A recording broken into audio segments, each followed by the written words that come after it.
मैं ज्ञान मैं ज्ञानानंद स्वभावी हूँ। मैं ज्ञानानंद स्वभावी हूँ। मैं हूँ अपने में स्वयं पूर्ण, पर की मुझ में कुछ गंध नहीं। मैं अरस अरूपी अस्पर्शी, पर से कुछ भी संबंध।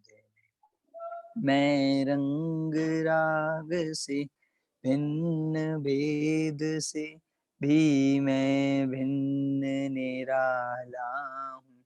मैं हूँ अखंड चैतन्य पिंड, निज रस में रमने वाला हूँ। मैं ही मेरा करता धरता, मुझ में पर का कुछ काम नहीं। मैं मुझ में रहने वाला हूँ, पर में मेरा विश्राम नहीं। मैं शुद्ध बुद्ध अविरुद्ध, एक पर परिणति से अप्रभावी हूँ। आत्मानुभूति से प्राप्त तत्व में ज्ञानानंद स्वभावी हूँ। मैं ज्ञानानंद स्वभावी हूँ। मैं ज्ञानानंद स्वभावी हूँ। सभी को पुनः जय जिनेन्द्र।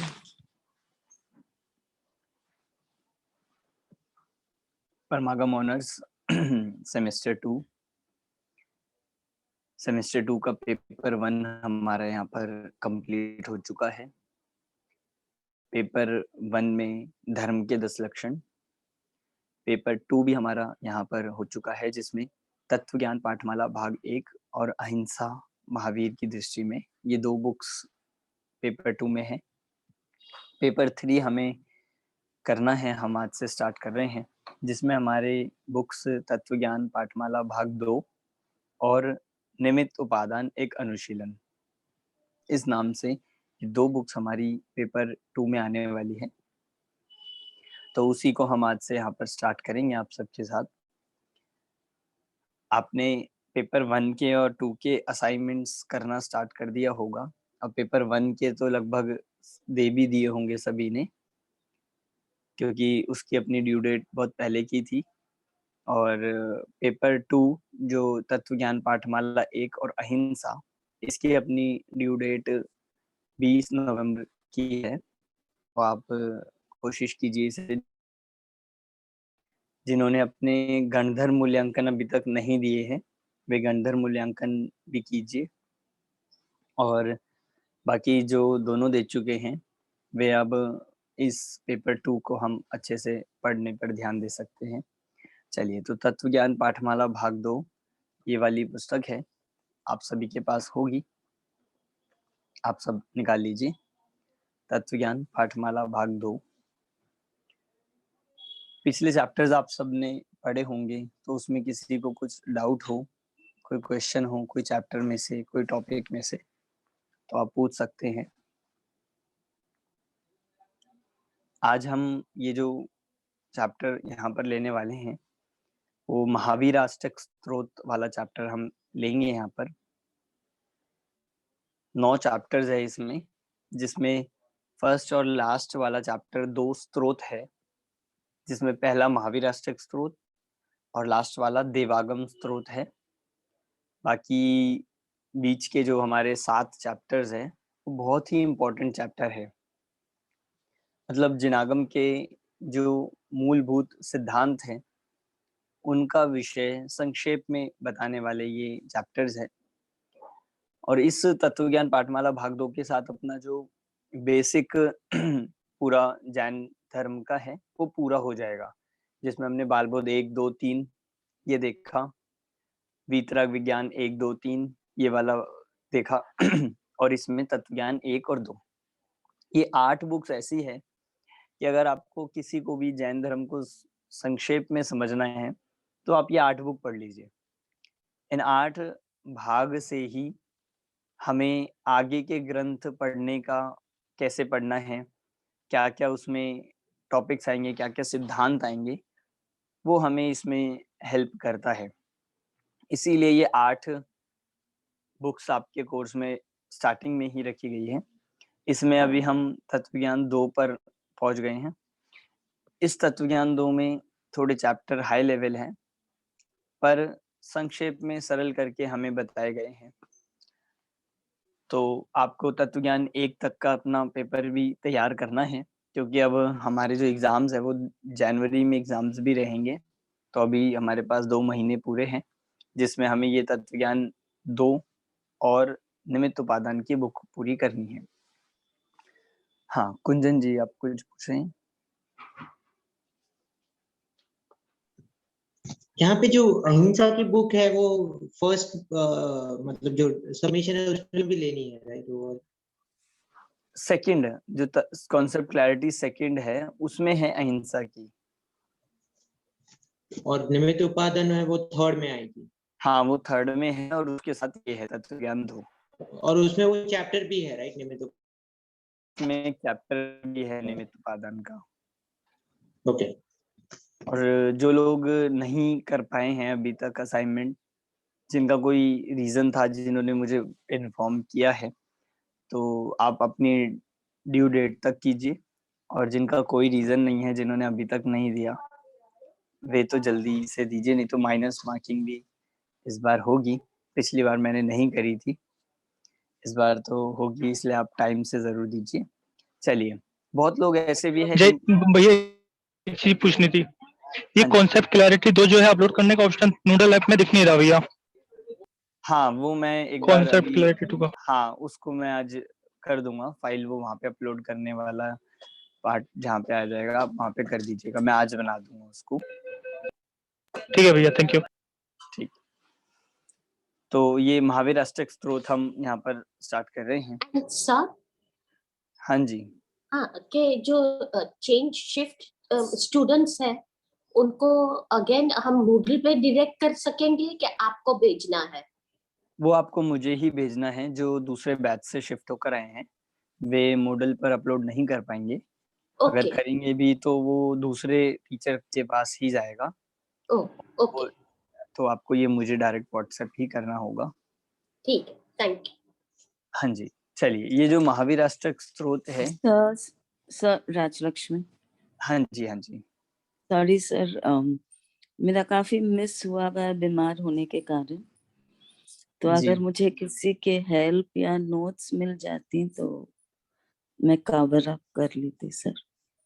हाँ, आप अभी बीमार थे इसलिए अभी टाइम लग रहा है, तो आप जी। ले सकते हैं टाइम, और आप अपने बैच में भी किसी से कॉन्टैक्ट कर लीजिए। आपको जी। किसी के नोट्स की चाहिए हो हेल्प तो आपको वो दे देंगे। ठीक। बाकी ग्रुप पर राहुल जी, संगीता जी के नोट्स डालते ही हैं, तो आप अच्छा। उनकी भी हेल्प ले सकते हैं, और अलग से आपको किसी से कुछ पूछना हो, रेफ़रेंस लेनी हो, तो आप अपने बैच में से किसी से ले लीजिएगा। Thank you sir. चलिए, सबसे पहला जो चैप्टर है महावीर अष्टक स्तोत्र, ये हमने सभी ने महावीर अष्टक स्तोत्र कभी ना कभी सुना है, पढ़ा ही होगा। सुना है सबने?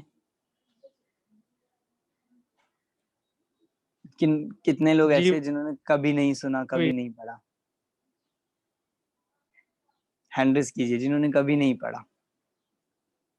हाँ, बहुत सारे लोग हैं जिन्होंने नहीं पढ़ा।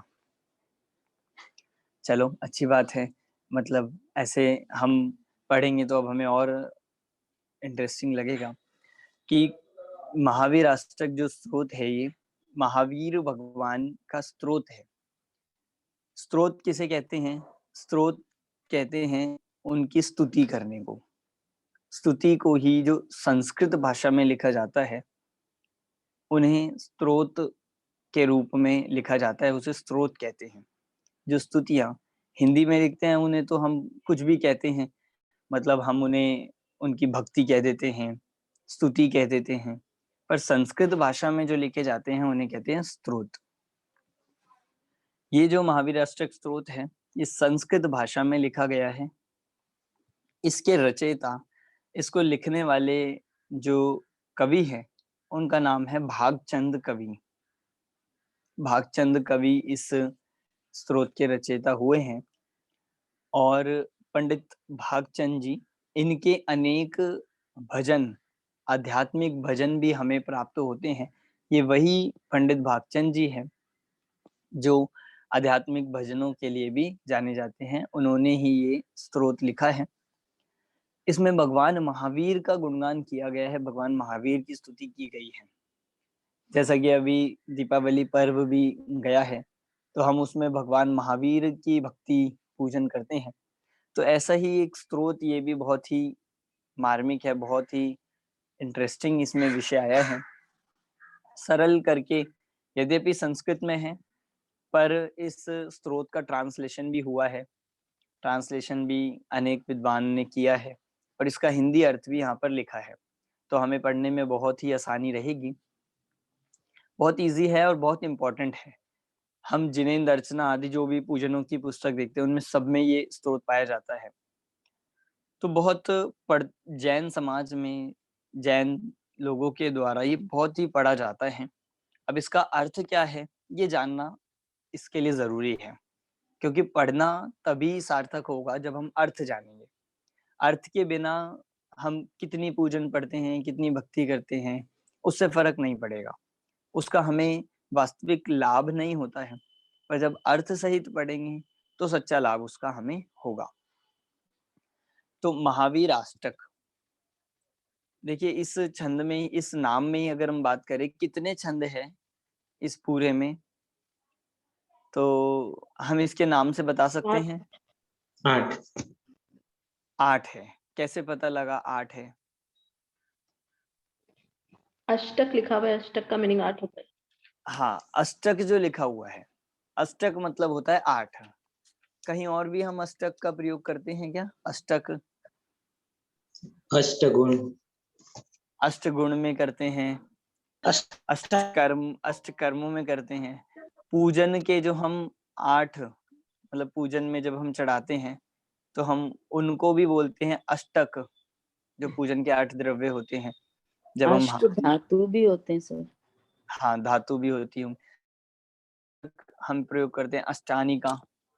तो अष्ट शब्द 8 के लिए प्रयोग किया जाता है और यहाँ पे महावीर अष्टक लिया, मतलब महावीर भगवान का 8 छंदों में यहाँ पर गुणगान किया गया है।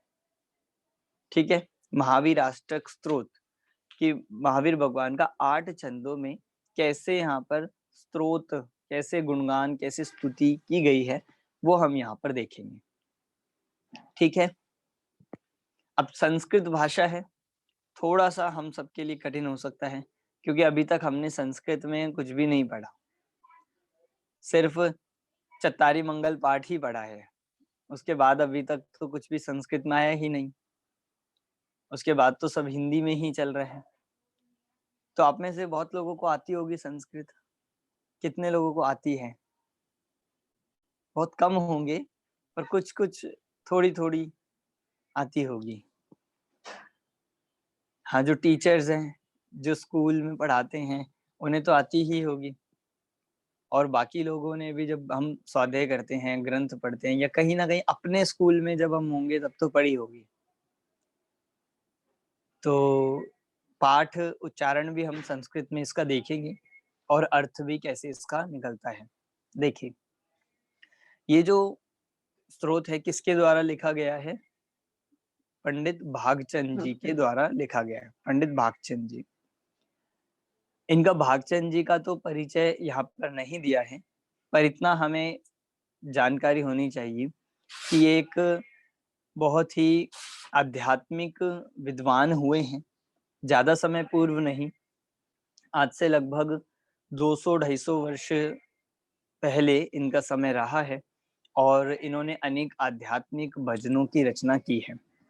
ये वही भागचंद जी हैं और इनके ही द्वारा ये महावीर अष्टक स्तोत्र लिखा गया है। ये जो स्तोत्र है, ये भगवान महावीर की एक एक विशेषता है, मतलब कुछ कुछ पॉइंट्स लेके उस पे एक छंद लिखा, मतलब एक विशेषता, एक गुण लिया और उस पे एक छंद लिखा, ऐसे समर्पित करके लिखा गया है। भगवान महावीर कौन थे, भगवान महावीर का क्या जीवन था, ये तो हमें बताने की जरूरत नहीं है, सब जानते हैं कि नहीं भगवान महावीर को? कोई ऐसा जो नहीं जानता हो? इतना तो इतना तो जानते ही होंगे कि भगवान महावीर एक हमारे 24वें तीर्थंकर थे, इतना तो जानते ही हैं। और वे भगवान बन चुके हैं। उन्हें कार्तिक कृष्ण अमावस्या के दिन मोक्ष हुआ था। उनका चिन्ह क्या है? उनका चिन्ह सिंह। शेर का उनका चिन्ह है। 5 नाम थे उनके। उन्होंने विवाह किया था या नहीं किया था? नहीं किया था। वे बाल्यती रहे, मतलब बाल ब्रह्मचारी ही रहे। तो इस तरह से भगवान महावीर की बेसिक चीजें हमें पता है। उनके माता पिता कहाँ के जन्म हुआ, कुंडलपुर में जन्म हुआ। राजा सिद्धार्थ उनके पिता थे और रानी त्रिशला देवी उनकी माता थी। ये सब तो हम बालबोध 2 में पढ़ लिया था, तो हमें वहां से ध्यान होना चाहिए। अब थोड़ा उससे आगे चल के थोड़ा हाई लेवल पे यहाँ पर भगवान महावीर के बारे में बताएंगे। देखिए, मैं यहाँ से पाठ करता हूँ, पहले मैं पूरा पढ़ूंगा, फिर आप में से किसी एक व्यक्ति से पढ़वाऊंगा। ठीक है, आप तैयार हो जाइए। संस्कृत का उच्चारण हमें कैसे करना है तो वो भी हम सीख जाएंगे। ठीक है, और जिनकी वीडियोस ऑफ है उनमें से भी मैं पूछ सकता हूँ, क्योंकि आप अपनी बिना शक्ल दिखाए भी उच्चारण तो कर ही सकते हैं। चलिए, हाँ। यदि ये चैतन्ये मुकुर एव भावाश्चिदचिता समं भान्ति ध्रुव्य व्ययजनिल संतोन्तरहिता जगत साक्षी मार्ग प्रगटन परो भानुरिवयो महावीर स्वामी नयन पथगामी भवतु मे। सभी ने सुना कैसे पढ़ना है, क्या इसकी लय है? छंद भी अगर आपको लिखना है या जानना है तो ये शिखरणी छंद है। ये छंद शिखरणी नाम से छंद होता है। इसका उच्चारण कैसे करते हैं ये मैंने आपको करके दिखाया। अब आप में से कौन ट्राई करेगा? संस्कृत के जानकार जो भी है, नहीं भी जानते हो तो हमें देख के ही पढ़ना है, बस इस लय को हमें ध्यान में रखते हुए। हाँ, हैंड रेज हुए हैं मेरे पास। हाँ, सरिता जी, नागपुर। सर मैं ट्राई करती हूँ, संस्कृत आती तो नहीं है मुझे। हाँ, कीजिए। यदि ये चैतन्ये मुकुर इव भावाश्चिदचितः समं भान्ति द्रव्य व्यजनिल संतोन्तरहितः जगत् साक्षी मार्गः प्रकटन परो भानुरिवयो महावीर स्वामी नयन पथगामी भवतु में। अच्छा पढ़ा आपने, बहुत अच्छा पढ़ा। मतलब बिना संस्कृत आए भी अच्छा है। और हम जब इसको कई बार हम पढ़ लेंगे तो वो लय हमारे दिमाग में चलेगी, और जब लय हमारे दिमाग में चलती रहेगी तो फिर हमें कहाँ पे रुकना है, कहाँ पॉज देना है, ये अपने आप ऑटोमेटिकली होगा, तो उच्चारण भी शुद्ध होगा। तो इस तरह से इसे पढ़ना है। अभी एक छंद से मैं एक ही व्यक्ति से पढ़वाऊंगा, फिर हम अगले छंद को अगले व्यक्ति से करेंगे। अर्थ इसका मैं बताता हूँ आपको। सबसे पहले कहाँ कहाँ हमें इसको ब्रेक करना है। संस्कृत में जब हम पढ़ते हैं तो ये जरूरी होता है। अगर हम एक साथ में पढ़ता जाऊंगा तो उच्चारण भी गलत होगा और अर्थ भी नहीं लगा पाएंगे। इसलिए संस्कृत के छंदों में जैसे हम समयसार के कलश पढ़ते होंगे या अन्य ग्रंथ, तो हमें उसमें कहाँ रुकना है ये जरूरी होता है। आप उसमें कॉमा लगा सकते हो। जैसे यदि ये चैतन्य, यहाँ पे पॉज है एक छोटा सा। मुकुर एव भावास, एक कॉमा यहाँ लग सकता है, चिद चिता, ठीक है। समम भांति द्रव्य, द्रव्य, समम भांति द्रव्य, यहाँ पे कॉमा रहेगा। फिर व्यय जनिल संतो, इसको कैसे पढ़ना है, इसमें 3 शब्द हैं, व्यय, जनी और लसंतो। फिर आगे लिया अंतरहिता, लास्ट में ये एक साथ रहेगा, अंतरहिता। जगत साक्षी मार्ग, यहाँ रुकना है, जगत साक्षी मार्ग। फिर आगे प्रगटन परो, यहाँ पॉज, भानुरिवयो, ये पूरा एक साथ, महावीर स्वामी, कॉमा, नयन पथगामी भवतु ने। समझ आ रहा है सभी को कि संस्कृत की क्लास तो नहीं चल रही है, पर फिर भी ये संस्कृत क्योंकि हमें ग्रंथों को पढ़ने में काम आती है, इसलिए संस्कृत का थोड़ा सा ज्ञान, थोड़ा सा उसका उच्चारण हमें आना चाहिए। हाँ कुंजन जी। आपने भानु रिव पढ़ा कि रिक पढ़ा? भानु रिव, वो मिसप्रिंट है वो। ओके। भानु रिव आना है वहां पर, भानु रिव यो। सबको समझ आ रहा है उच्चारण कैसे करना है? सर आपने भवतु ने बोला, यहाँ लिखा है हाँ भवतु में और न, इस तरह से। हाँ, भवतु में या नहा, भवतु न, ठीक। इसमें मैं इसका भी आपको कारण बताऊंगा आगे चल के कि क्यों दोनों लिखे गए हैं। समझ आ रहा है सभी को कैसे उच्चारण करना है? सपना जी आप पढ़ पाएंगे? ठीक है।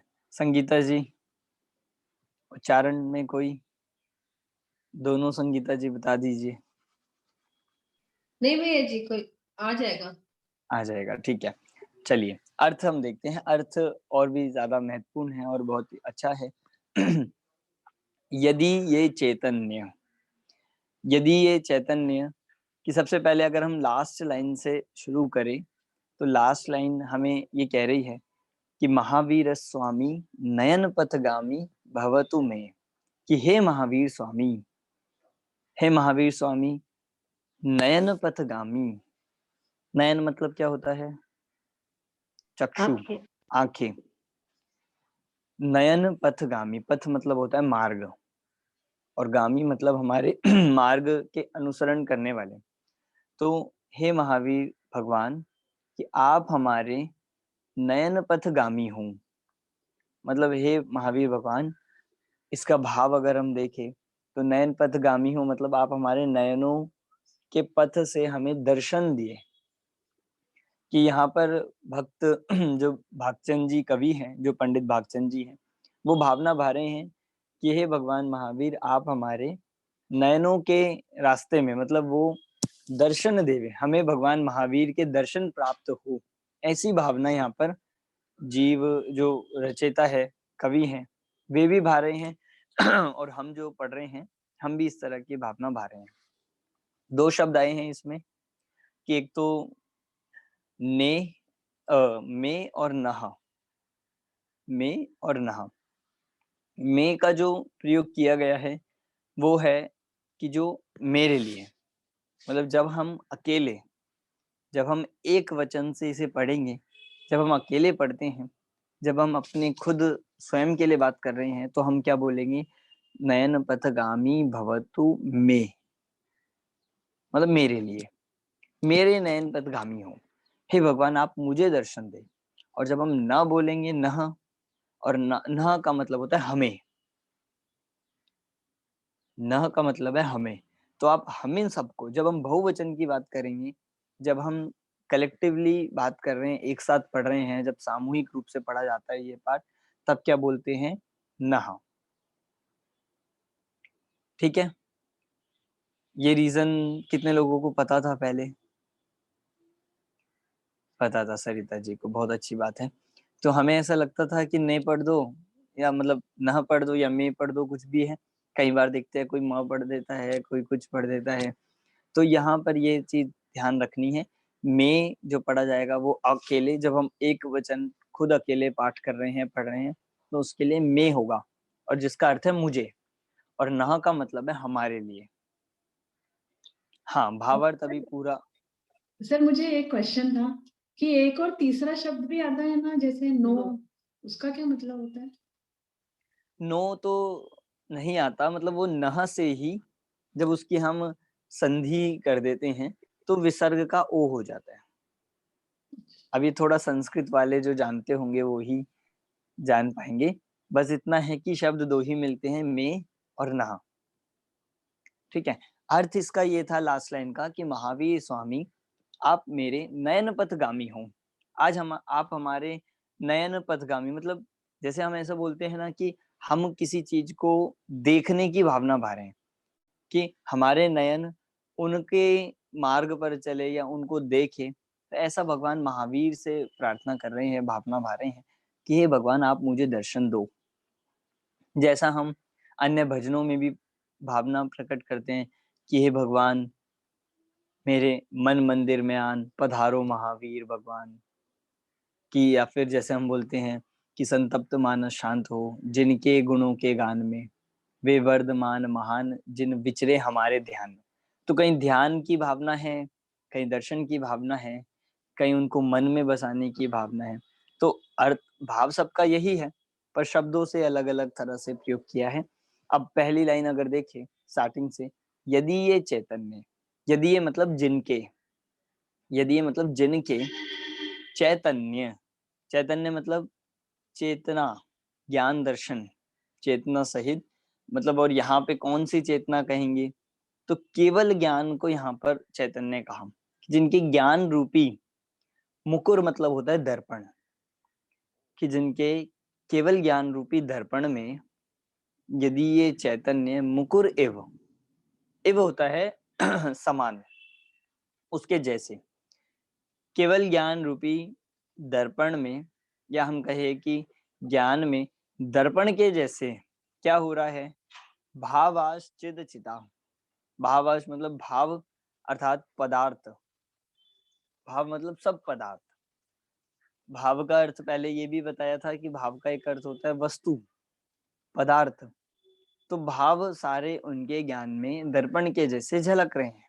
कौन कौन से पदार्थ, तो फिर कह दिया चित और अचित, चित और अचिता, बहुवचन लगा दिया, मतलब बहुत सारे। चित और अचित में क्या क्या हो गए, कि चेतन के और अचेतन, दोनों तरह के ये सारे ये पदार्थ, मतलब चेतन और अचेतन में पूरे लोकालोक के पदार्थ आ गए, कि पूरे 6 द्रव्य जो हैं वो 2 में हम विभाजित कर सकते हैं। बता सकते हैं कि 6 द्रव्यों में से चेतन कौन है और अचेतन कौन है? जीव और अजीव। हैंड रेज कीजिए।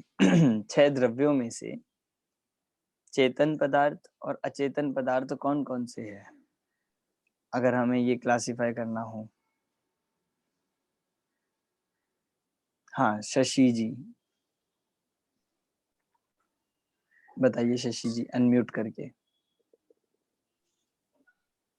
जीव चेतन में आता है और बाकी सब अचेतन। बाकी सब बाकी सब में कौन है? अजीव, धर्म, काल, पुद्गल, अधर्म, धर्म, अधर्म, आकाश और काल। आकाश।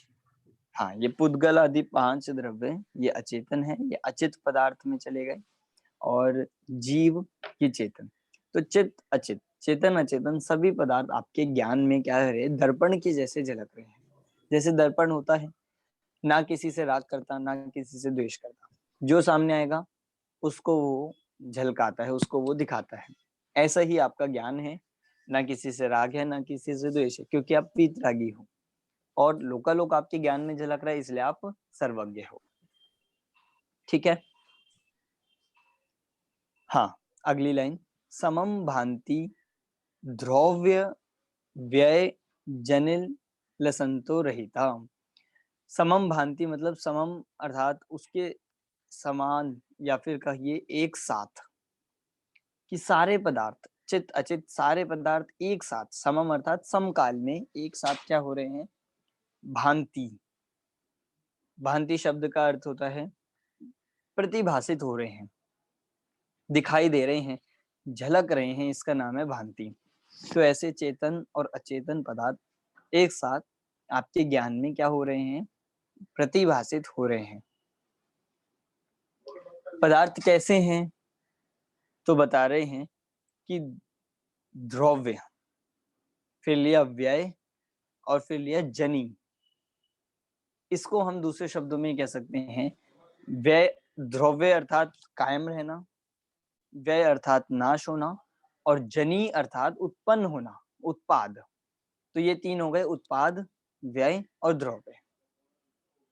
उत्पाद, व्यय, द्रव्य, इन तीनों से कैसे हैं पदार्थ? लसंतः। लसंतः मतलब जो ये कह रहे हैं कि जो प्रतिभासित है, मतलब जो ऐसा पदार्थ है कि जो उत्पाद, व्यय, द्रव्य से सहित है, ऐसे पदार्थ आपके ज्ञान में झलक रहे हैं। और कैसे हैं वो पदार्थ? और कैसे हैं? अंतरहित पदार्थ। कितने पदार्थ आपके ज्ञान में झलक रहे हैं? कि जिनका कोई अंत ही ना हो, मतलब इसको हम कह सकते हैं अनंत, अंत रहित, उत्पाद व्यय द्रव्य से सहित है और अंत रहित है, अर्थात आपका ज्ञान भी अनंत है और पदार्थ भी कैसे हैं? वो पदार्थ भी अनंत है। ठीक है, 2 लाइन समझ आ गई है। थर्ड, जगत साक्षी मार्ग प्रकटन परो भानुरिवयो, कि हे भगवान, अब यहाँ पर दूसरा एग्जाम्पल दे दिया आपके ज्ञान की। अब ये जो पूरा छंद है आप इसको मार्क कर सकते हो कि ये ज्ञान, ये जो छंद है ये ज्ञान की महिमा बताए, मतलब ये केवल ज्ञान या सर्वज्ञता का स्वरूप इस छंद में बताया गया है। तो थर्ड लाइन में भी कह रहे हैं जगत साक्षी मार्ग प्रकटन परो भानुरिवो। भानु मतलब क्या होता है? भानु, भानु का सूर्य। सूर्य, बिल्कुल सही। भानु मतलब है सूर्य। तो अब दूसरा एग्जाम्पल दे दिया, पहले दिया था किसका? दर्पण का, और अब दे रहे हैं भानु का, कि भानु रिव मतलब भानु इव, भानु के समान क्या है आपका? आप कौन हो? जगत साक्षी, कि जगत को प्रकाशित करने वाले, साक्षी भाव से देखने वाले, मार्ग प्रकटन परो, और मार्ग को प्रकटित करने वाले, मार्ग को दिखाने वाले, मतलब मार्ग को दिखाने वाले और जगत को साक्षी भाव से देखने वाले। ऐसे आप सूर्य के समान हो। जैसे सूर्य है, क्या करता है? से मार्ग को दिखाता है, जगत में अपनी किरणों से, अपने प्रकाश से जगत को प्रकाशित करता है। ऐसे ही भगवान आपका ज्ञान पूरे जगत को सूर्य के समान प्रकाशित कर रहा है, हमें मार्ग दिखा रहा है। इसका नाम है जगत साक्षी। और लास्ट लाइन वही है कि ऐसे हे महावीर स्वामी, आप हमारे नयन पथगामी होवे। समझ आ गया क्या ये पहला छंद? कोई इसमें शब्द? जी, समम का क्या मीनिंग था? समकाल, समम अर्थात समकाल, एक ही साथ। लसंतों का अर्थ क्या था? लसंत मतलब है जिससे शोभित होते हो, मतलब सहित है, उत्पाद व्यय द्रव्य सहित है और अंत रहित है। ठीक है, अगले छंद की तरफ चलते हैं। फिर इसका उच्चारण आप में से कोई कीजिएगा, मैं करता हूं। अताम्रम यच्चक्षु कमलयुगलं स्पन्दरहितं जनान् कोपापायं प्रकटयति वाभ्यन्तरमपि स्फुटं मूर्तिर्यस्य प्रशमितमयी वाति विमला महावीर स्वामी नयन पथगामी भवतु मे। ठीक है, उच्चारण सभी ने सुना है।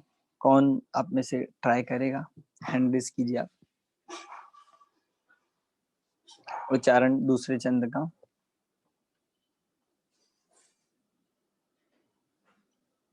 वीडियोस ऑफ वाले में से कोई? बहुत सारे लोग हैं अपने आज, तो भी सिर्फ 3 ही हैंड रेज हुए हैं। नरेश जी कीजिए आप। जय जिनेन्द्र सर, संस्कृत पढ़ी नहीं है बहुत टाइम से, लेकिन बहुत अच्छा लग रहा है आप पढ़ रहे हो, और बड़ा ट्राई करता। अताम्रम यच्चक्षु कमलयुगलम स्पन्दरहितम् जनान्कोपापायं प्रकटयति वाभ्यन्तरमपि स्फुटं मूर्त्यस्य प्रशमितमयि वाति विमला महावीर स्वामी नयन पथगामी भवतु न। बिल्कुल सही। अब देखिए सब लोग ट्राई करेंगे ना, तभी हम सीख पाएंगे, मतलब तभी हमारा जो संस्कृत के नाम से जो डर है वो भी निकलेगा और उच्चारण भी शुद्ध होगा। और हमारी ये बहुत जिम्मेदारी ही है कि हम कोई भी जिनवाणी का अंश पढ़ें तो हमारा उच्चारण उसमें शुद्ध होना चाहिए, चाहे वो नमोकार मंत्र ही क्यों ना हो। उच्चारण शुद्ध होगा तो हमें उसका दोष नहीं लगेगा, इसलिए उच्चारण हमें पहले सीखना भी पड़ेगा शुद्ध करने के लिए। और जब उच्चारण शुद्ध होगा तो भाव भी शुद्ध होंगे, इसीलिए ये हम यहाँ पर करवा रहे हैं। आप, मैं चाहूंगा कि सभी ट्राई करें। चलिए पहले एक बार हम अर्थ अपने आंखों के लगा लेंगे।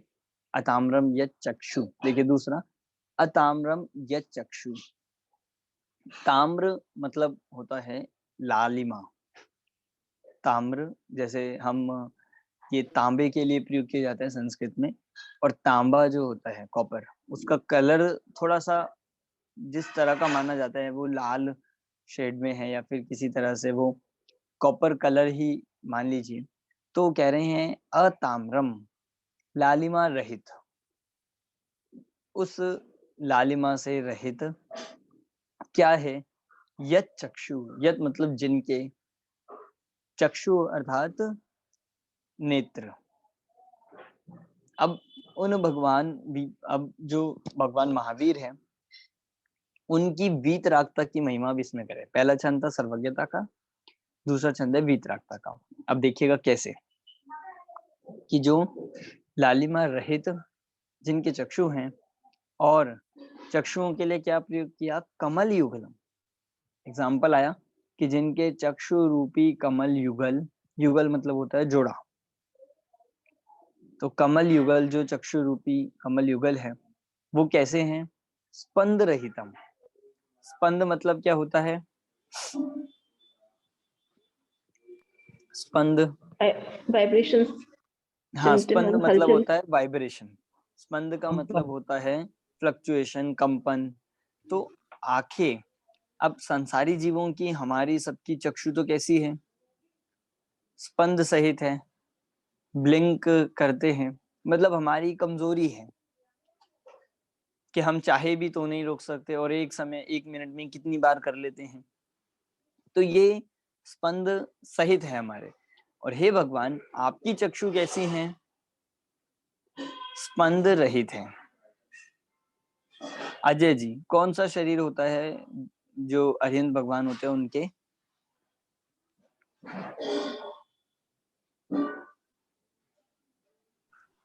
हाँ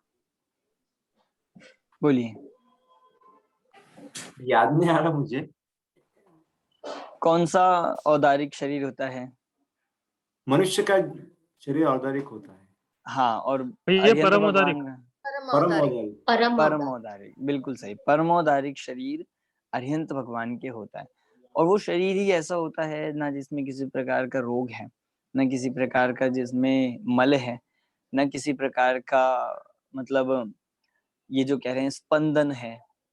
वह आंखें, उनकी जो दृष्टि होती है, उनके नेत्र होती है भगवान की, कैसी होती है? नासाग्र दृष्टि, कि ना तो वो पूरी तरह खुली होती है और ना पूरी तरह बंद होती है, और जितनी खुली है उतने में भी स्पंद रहित है। ये तो उनके शारीरिक रूप से देखा, पर अगर हम इसका भाव वाला पक्ष देखते हैं, भाव वाला एंगल देखते हैं। सर कौन सी दृष्टि बोले आप? नासाग्र दृष्टि। और इसका अगर हम भाव पक्ष देखते हैं तो स्पंद रहित होने का मतलब ये है क्योंकि हम लोगों का ज्ञान तो कैसा है, स्पंदन। जैसे देखो, जब हम किसी चीज को देख रहे हो और बीच में हम आंखें बंद कर ले या हमारी आंखें स्पंदन हो रहा हो, तो उसमें बाधा आ गई है। मतलब स्पंद आना ये क्या बता रहा है कि आप किसी भी चीज को कंटिन्यूअस नहीं देख सकते, नहीं जान सकते। हमारा ज्ञान की ऐसी कमजोरी है। और भगवान की दृष्टि, भगवान का ज्ञान कैसा है कि वो लोकालोक को देख रहे हैं, लोकालोक को जान रहे हैं, और उसमें जरा सी भी स्पंदता नहीं होती। दूसरा अर्थ इसका लिया जा सकता है कि जो हमारा ज्ञान है वो चंचल है। हम एक को देखेंगे, दूसरे को देखते हैं, फिर तीसरे को देखते हैं, तो हमारी दृष्टि में स्पंदता है। और भगवान का ज्ञान कि उसमें किसी प्रकार की चंचलता नहीं है, क्योंकि उनके तो एक ही समय में सारी वस्तुएं झलक रही है, इसलिए उनकी चक्षु को स्पंद रहित यहाँ पर कहा है। ठीक है, अगला, जनान को पापायम प्रकटयति भाभ्यंतरमपि, कि जो क्या कर रहे हैं कि जनान, जनान अर्थात लोगों के कोप, कोप मतलब होता है क्रोध, और क्रोध लिखा है पर इसमें आप सारे विकार को लेना कि क्रोध मान माया सारे सारे विकार उनके लिए कैसे हो आप, अपायम प्रकटयति, अपायम प्रकटयति, ये पूरा एक साथ आएगा। अपायम मतलब होता है अभाव, और प्रकटयति मतलब अभाव प्रकट कर रहे हो, मतलब अभाव कर रहे हो कि ये भगवान आपकी दृष्टि, आपकी चक्षु ऐसी है जो खुद भी स्पंद रहित है, और जो जीव आपके दर्शन कर ले, जो जीव आपको देखता है, और आपको देखने मात्र से अन्य जीवों का भी क्या हो जाता है, कोप का मतलब क्रोध आदि का अभाव हो जाता है। कौन सा क्रोध, तो कह दिया बाब अभ्यंतरमपि, मतलब दोनों प्रकार का क्रोध, अंतरंग और बहिरंग। बा शब्द से हम ये बात, जो इसका मतलब बहिरंग है वो भी इससे लग जाएगा। बा मतलब हो गया बाह्य, और अभ्यंतर तो लिखा ही है मतलब अंतरंग। तो अंतरंग और बहिरंग दोनों प्रकार के क्रोध नाश हो जाते हैं। कैसे होते हैं कि जो आपको देखता है, आपके स्वरूप को जानता है, उसके अंतरंग से तो कषाय मिटती ही है, बाहर से भी देखता है तो उसकी मुद्रा में उसके चंचलता का अभाव होता है। ये आपकी दृष्टि हमें सिखा रही है, आपकी दृष्टि से हमें ये सीखने के लिए मिल रहा है। तो कैसे अब हम भगवान महावीर के दर्शन करें, ये चीज हमें इससे सीख रहे हैं कि जब हम भगवान महावीर को देखें, उनकी दृष्टि को देखें, तो हमें कैसे भाव आने चाहिए। समझ आ रहा है सभी को? थर्ड लाइन, स्फुटम मूर्तिर्यस्य प्रशमित मयि भाति विमला, ये भगवान आपकी मूर्ति, स्फुट मतलब प्रकट, बिल्कुल एकदम स्पष्ट है। आपकी मूर्ति कैसी है कि जो यस्य प्रशमितमयी भाति विमला, कि जो पूरी तरह से प्रशमित है, शांत है, और वह मतलब अथवा, और कैसी है, अति विमला, और अति विमल है, पूरी तरह से निर्मल है, स्वच्छ है। और आपकी मुद्रा, आपका रूप कैसा है, शांत मुद्रा है। बोलते हैं हम भगवान की नासाग्र दृष्टि शांत मुद्रा, कि भगवान कैसे हैं कि रूप भी शांत है बिल्कुल, और बिल्कुल स्वच्छ निर्मल है, किसी प्रकार का उनके भी ना अंतरंग में विकार है ना बहिरंग में विकार है। इसलिए हे भगवान आप वीतरागी हो। ऐसे भगवान महावीर आप हमारे नयन पथगामी हो गए। ठीक है, 2 छंद समझ आ गए सभी को? किसी को कुछ पूछना हो तो आप पूछ सकते हैं। सर जैसे पहले वाले में तो के अंदर केवल ज्ञान की महिमा थी, तो यहाँ पर किस चीज को इसको हम एक तरह से कह सकते हैं कि भगवान की रूप की महिमा है, रूप की कही गई है। और बाकी अगर हम और सूक्ष्म देखें तो वीतरागता बताई गई है, रूप दिखा के वीतरागता बताई गई है। ठीक है, चलिए अगला तीसरा छंद पढ़ता हूं मैं।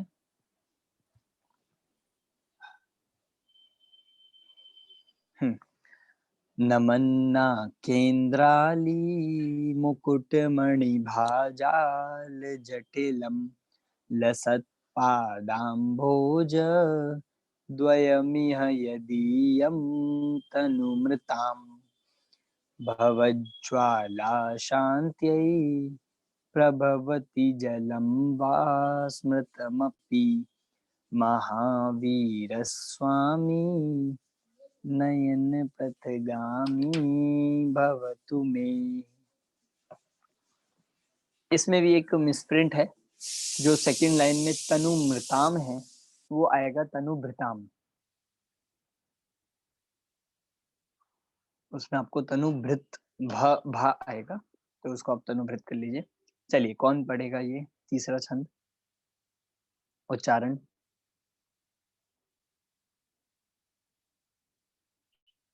हैंड रेज कीजिए आप।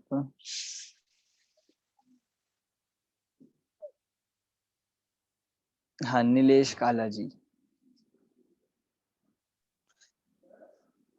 पढ़िए। नमन्ना केन्द्राली मुकुटमणिभाजाल जटिलम लसत्पादाम्भोज द्वयमिह यदीयं तनुभृतां भवज्वाला शान्त्ये प्रभवति जलं वा स्मृतमपि महावीर स्वामी नयन पथगामी भवतु मे। बिल्कुल सही, बहुत अच्छा। तो ये मतलब ये सुन के तो ऐसा लग रहा है कि आप सब संस्कृत के अच्छे जानकार हो, संस्कृत सबको याद आ गई है। अच्छा है, चलिए देखिए क्या है इसका अर्थ। नमन्ना केन्द्राली। अब इस छंद में भगवान महावीर को लौकिक जीव, संसार के जीव किस तरह नमस्कार करते हैं और उनको नमस्कार करके क्या होता है, ये बात बता रहे हैं। देखिए, नमन ना केन्द्राली, नमत ना केन्द्राली, मतलब यहाँ कह रहे हैं नमत मतलब होता है झुके हुए, जो नतमस्तक है। नाक, दो शब्द इसमें से निकलेंगे अब, नाक और इंद्राली। इंद्र, इंद्राली मतलब इंद्रों का समूह। तो दो जीव कह दिया यहाँ पे, यहाँ पर कह दिया कि जितने भी स्वर्ग के देव हों उन्हें कहा है। स्वर्ग के देव का यहाँ पे अर्थ लिया है नाक, मतलब स्वर्ग के, और इंद्र, जितने भी स्वर्ग के इंद्र हैं, देव हैं, वो सब, और अली मतलब होता है समूह, जितने भी स्वर्ग के देवों का समूह है, इंद्र हैं, नमत मतलब झुके हुए, जो आपको नमस्कार कर रहे हैं, आपको झुककर नमस्कार कर रहे हैं, उनके क्या हो रहा है। अब देखिए बहुत अच्छा, इसमें एक इमेजिनेशन करके हम देखेंगे तो हमें समझ आएगा। मुकुट मणि भाजाल जटिलम, कि उनके मुकुटों में मणि लगा हुआ है और उन मणियों की शोभा से, उन मणियों की जो कांति है, प्रभा है, उससे क्या हो रहा है, जटिल मतलब मिश्रित हो रहा है। किसका मुकुट, किसके मुकुट की बात चल रही है? भगवान महावीर के। भगवान महावीर के मुकुट, देवों देवों के मुकुट, इंद्रों के। भगवान महावीर तो मुकुट लगाते ही नहीं है, ये तो वीतरागी है, ये तो मैं तो किसी भी प्रकार के आभूषणों से सहित है ही नहीं। तो ऐसे नमन केन्द्राली की झुके हुए देवों के मस्तक पर जो मुकुट है और मुकुट में जो मणि है, उस मणि की प्रभा से क्या हो रहा है, शोभायमान। उस मणि की प्रभा से क्या हो रहा है, लसत पादाम भोज। लसत मतलब चमक रहे हैं, लसत मतलब बहुत बिल्कुल एकदम प्रकाशित हो रहे हैं। क्या? पादाम भोज, यहाँ पर कह रहे हैं पाद, पादाम्ब भोज मतलब यहाँ कह रहे हैं चरण कमल। अम्भोज कहते हैं कमल को, और पाद मतलब चरण, और द्वय दोनों, कि दोनों पैर रूपी चरण कमल क्या हो रहे हैं? प्रकाशित हो रहे हैं। दोनों पैर चमक रहे हैं, सुशोभित हो रहे हैं, एकदम मतलब बिल्कुल प्रभा से प्रकाशित हो रहे हैं। किसकी प्रभा से? मुकुटों की मणि से, मणियों की चमक से। अब देखो पूरा एक मतलब इमेजिनेशन हम इसको कर सकते हैं। एक यहाँ पर रूपक बनाया गया है कि हे भगवान, जब देव आपके चरणों में, इंद्र जब आपके चरणों में नतमस्तक होते हैं तो क्या होता है कि जो उनका मस्तक होगा वो कहाँ जाएगा? आपके चरणों में। और मस्तक पर क्या था? मुकुट। और मुकुट पर लगा था मणि, और मणि थे बहुत चमकदार। इंद्रों के मणि इतने ज्यादा वो होते हैं कि जिनकी कुछ महिमा की ही नहीं जा सकती, जिनका हम शब्दों में बखान ही नहीं कर सकते। ऐसे देव भी, ऐसे इतने वैभवशाली देव भी आपके चरणों में जब नतमस्तक होते हैं तो उन देवों के मणियों से आपके चरण कमल और सुशोभित होने लगते हैं। ये यहाँ पर इसका भाव लिया है। और भाव मतलब ये तो इसका अर्थ हो गया। और अगर हम और इसमें इसका और दूसरा अर्थ देखें तो हे भगवान, आप इतने महिमाशाली हो कि तीन लोक के सर्वोत्कृष्ट जो इंद्र भी है, मतलब जो सांसारी जीवों में सबसे ज्यादा वैभवशाली होता है वो इंद्र होता है, वो इंद्र भी आपके चरणों में आके नतमस्तक हो रहा है, अपना वैभव, अपना मतलब मुकुट आपके चरणों में रख रहा है। तो इसका मतलब आप कितने महिमाशाली होंगे। समझ आ रहा है? तो ऐसा चरण कमल जो है, इह मतलब यह है, यदि हम तनु मृताम, तनु अर्थात होता है शरीर, और भृताम मतलब धारी, मतलब ऐसे शरीरधारियों के लिए। अब यहाँ से अगली लाइन के लिए जोड़ रहे हैं। पहले तो ऊपर बता दिया कि हे भगवान आप कैसे हो, कि आपके चरण कमलों में जो इंद्रों के द्वारा नमस्कार करने से आपके चरण कमल और ज्यादा शोभायमान हो रहे हैं, कांति हो रही है। और दूसरी क्या बता रहे हैं? तनुभृताम अर्थात संसारी जीव, शरीरधारी जितने भी संसारी हैं उनके लिए आप कैसे हो? भव ज्वाला शांत्यई प्रभवती जलम वा स्मृतमपि, कि हे भगवान, भव ज्वाला कि संसार रूपी ज्वाला, संसार रूपी अग्नि, जो दुख की अग्नि जल रही है, जिस संसार के जीव दुख की अग्नि में जल रहे हैं उनके लिए कैसे हो? शांत्यई, उसको शांत करने के लिए जल के समान हो। क्या है? प्रभवती जलम वा स्मृतमपि, कि जल के समान उसको मतलब आप शमन करने वाले हो। स्मृतमपि मतलब उसको शमन करने वाले हो। यहाँ उसका हाँ मतलब यहाँ इतना कह रहे हैं, स्मृतमपि से एक और बात कह रहे हैं, जिनका स्मरण मात्र भी, कि आपका अब पूरा क्या बन गया थर्ड लाइन में, कि आपका स्मरण मात्र से क्या होगा कि जो तनुभृताम है, संसार में शरीरधारी जीव है, उनकी भव ज्वाला का क्या हो जाता है? जल के समान शांत हो जाती है। अग्नि कैसे बुझती है? जल से बुझती है। तो ये संसार रूपी अग्नि को बुझाने के लिए आप जल के समान हो। आप तो हो ही, और आपका स्मरण मात्र भी उस भव ज्वाला को मिटाने में समर्थ है। समझ आ गया सभी को? हाँ, किसी को कुछ इसमें समझ नहीं आया हो तो आप पूछ सकते हैं। इस पे देखिए हम इसको डिटेल तो बहुत कर सकते हैं, पर मैं ज्यादा डिटेल नहीं कर रहा हूँ, क्योंकि नहीं तो फिर हम ना इतना हमारे पास समय है और उतना हमें आवश्यक भी नहीं है। पर आप जब इसका चिंतन करने बैठोगे, जब हम इसको अपने लिए इसको विचार करेंगे, जब भगवान महावीर की भक्ति करें, तो हम इस पे बहुत चिंतन कर सकते हैं कि हे भगवान, अब पूरा क्या बन गया इसका, कि हे भगवान, इंद्रों के समूह की मुकुट की मणियों से आपके चरण कमल कैसे हो रहे हैं और कांतिमान हो रहे हैं और प्रकाशित हो रहे हैं। आपके स्मरण मात्र से क्या होता है? संसारी जीव शरीरधारियों के भव रूपी ज्वाला को आप जल के समान नाश करने वाले हो। ऐसे ही भगवान महावीर आप हमारे क्या हो? नयन पथगामी बनिए। ठीक है, समझ आ रहा है अजय जी? कुछ हो तो आप करेक्ट कर दीजिएगा, कहीं कुछ रह जाए तो। ठीक है, चलिए चौथे नंबर पे अब चौथा छंद पढ़ते हैं।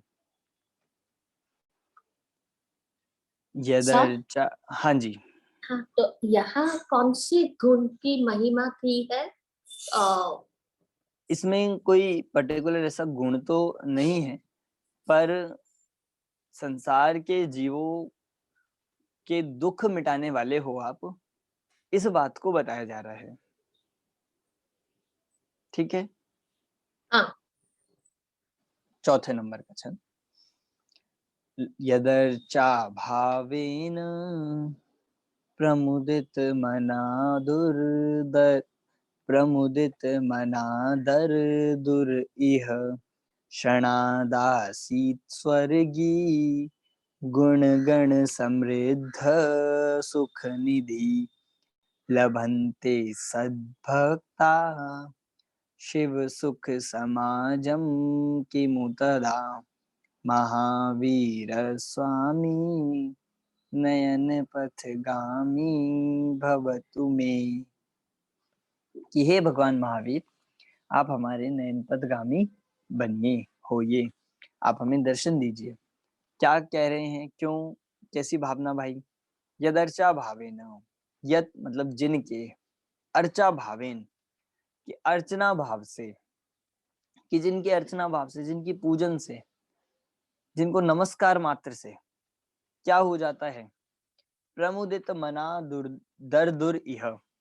प्रमुदित मना, प्रमुदित मना मतलब प्रसन्न होकर, प्रसन्न मन से जिनको नमस्कार करने से क्या हुआ?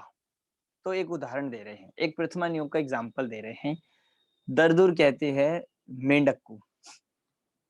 संस्कृत में मेंढक के लिए एक शब्द है, वो है दरदुर। यह मतलब यहाँ क्या हो गया मेंढक का? कि प्रसन्न चित्त से, प्रसन्न मन से आपको, आपकी अर्चना करने से क्या हो गया मेंढक को?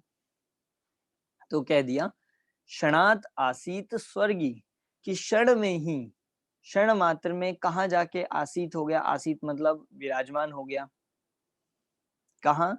स्वर्गी, स्वर्ग में।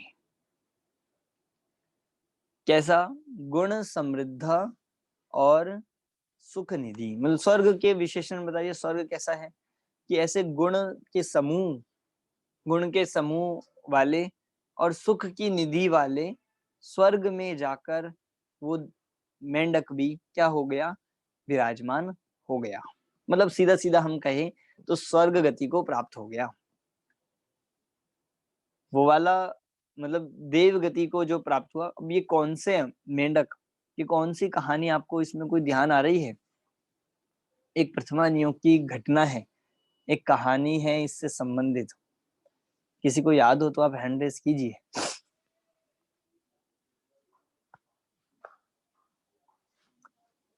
सिर्फ एक ही जने, बाकी नहीं पढ़ते क्या कहानी? हाँ, सपना जी बताइए। इसमें भगवान का शमोशरण जब लगा था तो मेंढक एक फूल लेके शमोशरण की तरफ आगे बढ़ रहे थे और किसी हाथी, कोई रथ जा रहा था और हाथी के पैरों के नीचे आके वो मर गया था, तो उससे तुरंत ही उनको स्वर्ग गति की प्राप्ति हुई थी। हाँ, बिल्कुल ऐसी ही घटना है, ऐसी कहानी है कि भाई एक मेंढक का जीव भगवान के दर्शन की उसको बहुत भावना थी, पर मेंढक था, कब पहुंचेगा, कितनी देर से पहुंचेगा, इतना दूर समोशरण है। तो रास्ते में जाते जाते ही क्या हो गया था कि जो राजा का वो निकल रहा था काफिला, राजा की जो सेना सहित राजा जा रहा था, पूरी प्रजा सहित, तो उसी राजा के हाथी के पैर के नीचे आके वो मेंढक मर गया।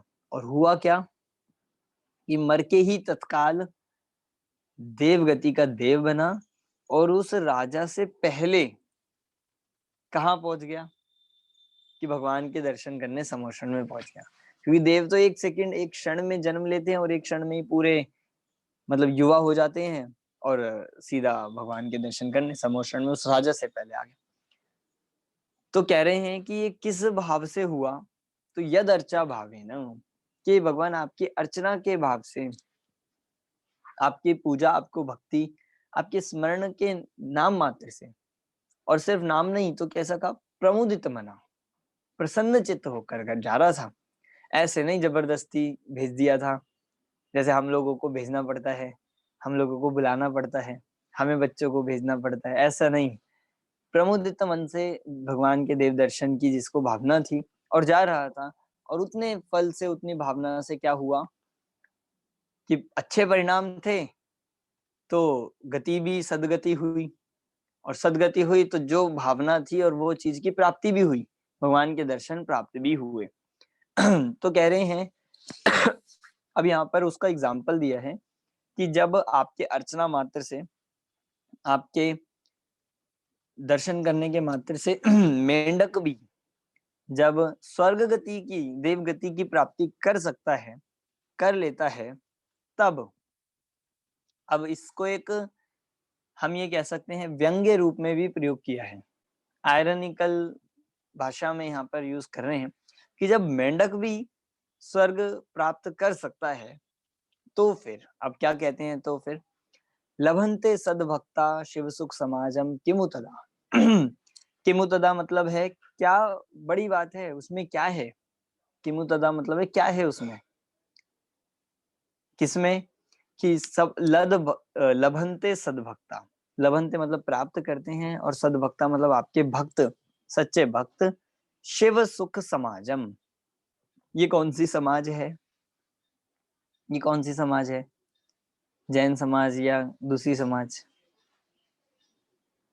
तेरा पंथ समाज या 20 पंथ समाज, श्वेतांबर समाज या दिगंबर समाज, ये कौन सी समाज है, शिव सुख समाज। तो कहा मोक्ष सुख को प्राप्त हुई जो समाज है, समाज मतलब होता है समूह, लोगों का समूह, तो कौन प्राप्त हुए, मतलब ऐसे सिद्ध गति को प्राप्त हुए, ऐसे सिद्ध जीव, ऐसे सिद्ध आत्मा। तो क्या बन गया कि आपके सद्भक्त, सच्चे भक्त मोक्ष सुख को प्राप्त कर ले, इसमें क्या आश्चर्य है। अब पूरा अगर हम इसको जोड़ते हैं तो क्या बन गया कि हे महावीर भगवान, जब आपके दर्शन मात्र से या आपकी अर्चना के भाव मात्र से प्रसन्न चित्त से जाता हुआ एक मेंढक भी इतने वैभवशाली स्वर्ग गति को प्राप्त जब मेंढक कर सकता है, तो ये सच्चे भक्त जो मनुष्य हैं, सद्भक्त हैं, क्या ये मोक्ष को प्राप्त नहीं कर सकते? क्या वो मोक्ष को प्राप्त करे तो क्या इसमें कुछ बहुत बड़ी बात हो जाएगी? अरे इनके लिए मोक्ष प्राप्त करना तो बहुत आसान होना चाहिए। जब मेंढक स्वर्ग तक चला गया तो सच्चे भक्त क्या मोक्ष प्राप्त नहीं कर सकते? बताइए। जब मेंढक के लिए इतना कुछ बिना कुछ करे स्वर्ग मिल गया, और हम आज मनुष्य होकर, सद्भक्त होकर स्वर्ग के पीछे भाग रहे हैं, स्वर्ग की महिमा आ रही है, स्वर्ग की दौड़ लगा रहे हैं, कह रहे हैं स्वर्ग की तो बिना कुछ करे प्राप्त हो जाता है, क्योंकि हमारे परिणाम इतने मंद तो है ही कि हम स्वर्ग तो आसानी से चले जाए, तो उसमें क्या आश्चर्य है। यहाँ तो कह रहे हैं अगर वो शिव सुख को भी प्राप्त कर लेगा सद्भक्त, तो उसमें कौन सा आश्चर्य है, अर्थात उनके सद्भक्त तो मुक्ति की प्राप्ति करेंगे ही करेंगे। ठीक है, समझ आई ये? तो ऐसे महावीर भगवान आप हमारे नयन पथगामी बनिए। ये वाला किसी से पाठ नहीं कराया, चौथे नंबर का जो है, कौन पढ़ेगा चौथे नंबर का छंद? हैंड रेज कीजिए, 4th वाला। हाँ विनीता जी पढ़िए, विनीता आईफोन। जय जिनेन्द्र सर जी। हाँ जी। यद रच्चा भावेन प्रमुदित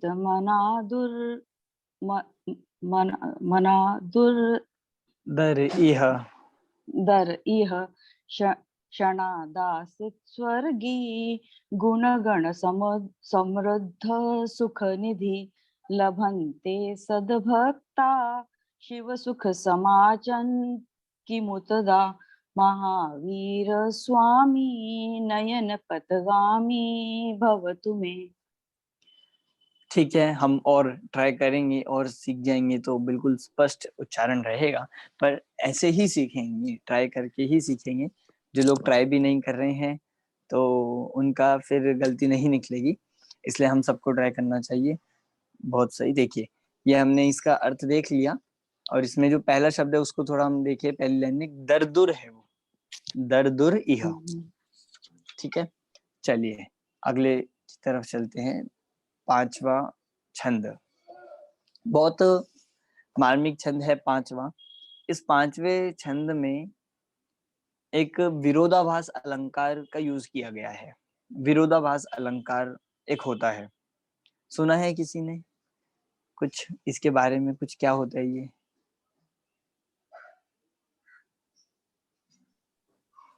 कोई सर बता जैसे सके? जैसे आत्मा नित्य भी है और अनित्य भी है, तो आप कौन सी अपेक्षा से बात कर रहे हैं, तो यहाँ अनेकांतवाद लगेगा। तो उस हिसाब से विरोधाभास एक ही पदार्थ में विरोधाभास हो सकते हैं। हाँ, मतलब देखिए, विरोधाभास ये है कि परस्पर में विरुद्ध बातें करना। सिंपल तो बात ये है, विरोधाभास इसे कहते हैं कि जहाँ एक ही समय पे दो अलग अलग बातें कर रहे हैं।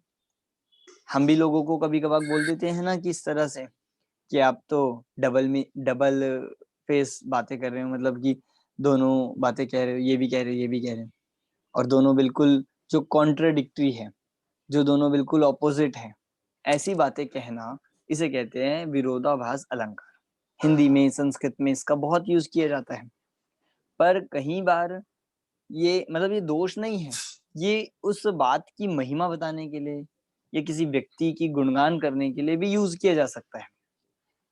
तो इस तरह से यहाँ पे भगवान महावीर की महिमा बताई जाएगी। देखो, पढ़वाता हूं मैं पहले, फिर आप उच्चारण करिएगा, फिर अर्थ देखेंगे इसका। कनत स्वर्णाभासोऽप्यपगत तनुर्ज्ञान निवहो विचित्रात्माप्येको नृपतिवर सिद्धार्थ तनय अजन्मापि श्रीमान विगत भवरागोद्भुत गति महावीर स्वामी नयन पथगामी भवतु मे। कौन पढ़ेगा उच्चारण? थोड़ा सा ये टफ लग सकता है, पर ट्राई कीजिए। हाँ, संगीता जी मोदी।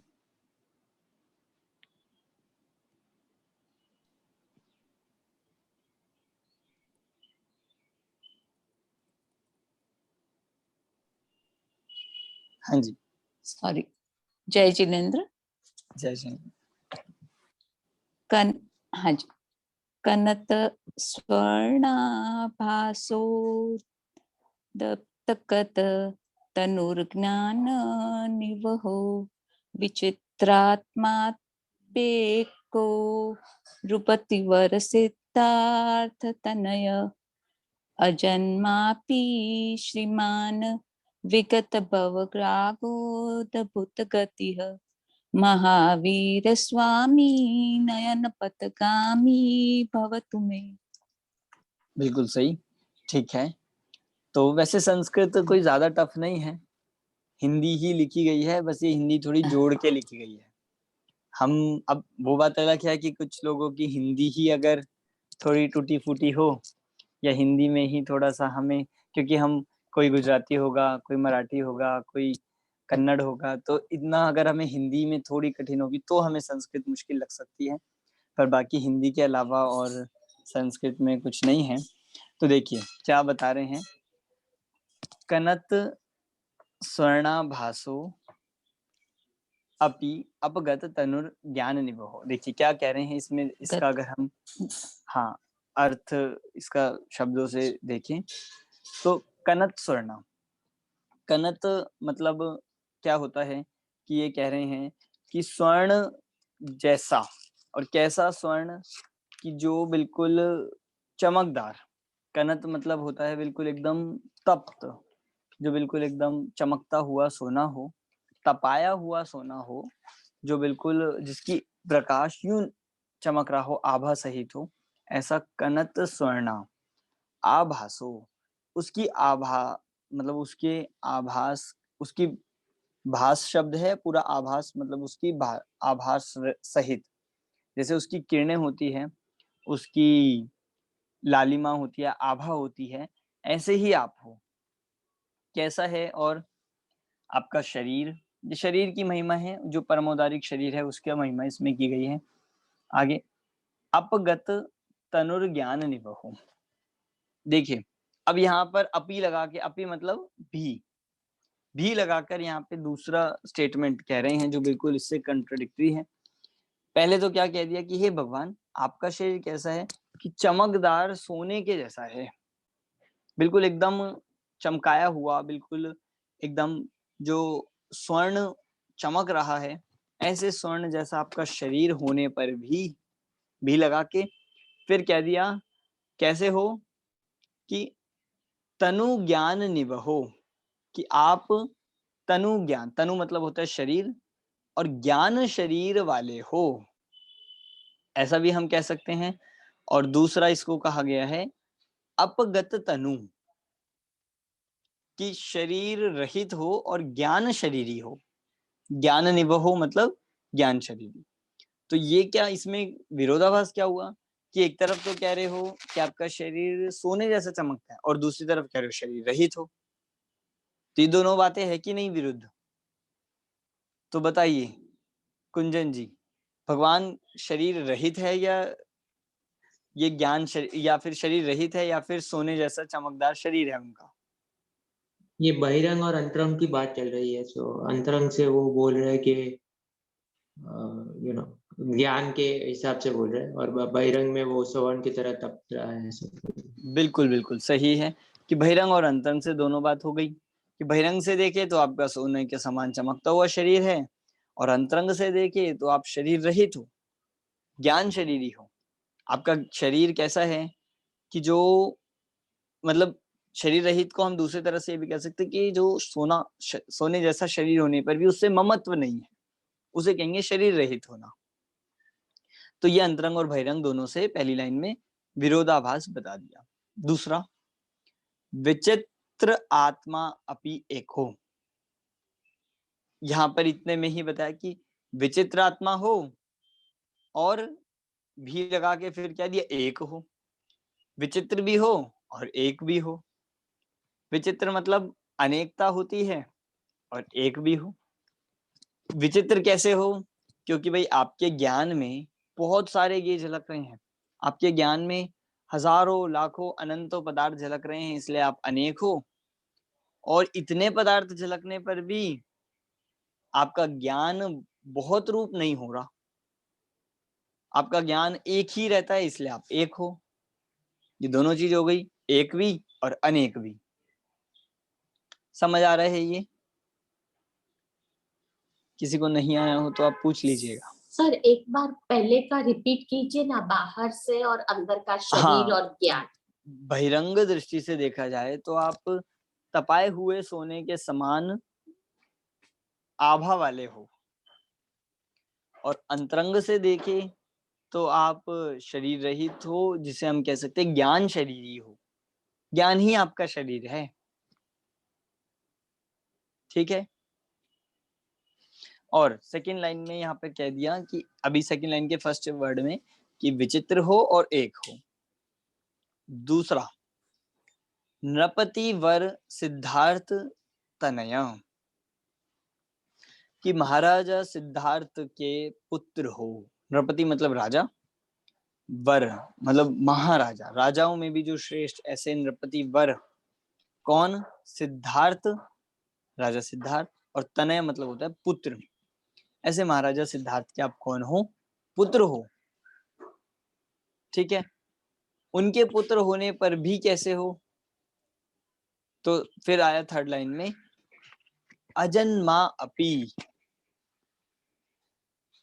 कि एक तरफ तो कह दिया कि राजा सिद्धार्थ के पुत्र हो और दूसरी तरफ कह रहे हो हे भगवान आप अजन्मे हो। अब ये कैसी बात हुई? जन्म हुआ है या नहीं हुआ भगवान का? आप अजन्मा हो या जन्म सहित हो? बताइए नरेश जी, भगवान का जन्म हुआ है या अजन्मे है? आत्मा तो अमर है, तो भगवान का ना जन्म होता है, तो जन्म मरण से तो जो ज्ञान शरीरी चीज है वो तो दूर है। और फिर तो जन्म ये जो मनुष्य भाव जो है, तो इस वाली पर्याय में उनका जन्म हुआ है, तो शरीर की दृष्टि से देखना पड़ेगा। और वैसे ज्ञान शरीरी वैसे देखेंगे आत्मा तो अरूपी और अशरीरी ज्ञान दृष्टि। संगीता जी जबलपुर बताइए। जन्म तो राजकुमार के रूप में हुआ था उनका।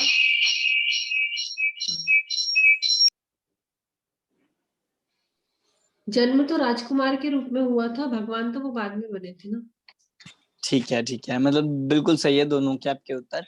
कि देखिए जन्म तो मनुष्य अवस्था का हुआ, शरीर का हुआ, इस राजा सिद्धार्थ के पुत्र के रूप में हुआ, तो इस अपेक्षा से जन्म सहित हो, इस अपेक्षा आपका जन्म हुआ। पर आत्मा की अपेक्षा से देखें तो कैसे हो? अजन्मा ही हो। दूसरा एंगल ये देखेंगे कि भाई भगवान जन्मते नहीं है, भगवान तो बनते हैं। कि ये भगवान महावीर आपका जन्म थोड़ी हुआ था, आप तो बने हो, आत्मा को जानकर पहचान कर अपना पुरुषार्थ करके आप भगवान बने हैं, तो इसीलिए आप अजन्मा हो, जन्म ही नहीं हुआ कभी। बताइए भगवान महावीर का जन्म हुआ कभी कि नहीं? जन्म तो भगवान का नहीं हुआ था, जो हुआ था वो बालक वर्धमान का हुआ था। ठीक है, तो इसलिए ये कहा है कि हे भगवान आप अजन्मा होने पर भी राजा सिद्धार्थ के पुत्र हो। फिर कह रहे हैं श्रीमान। अब श्रीमान कौन होते हैं? श्रीमान का मतलब है कि जो श्री सहित हो।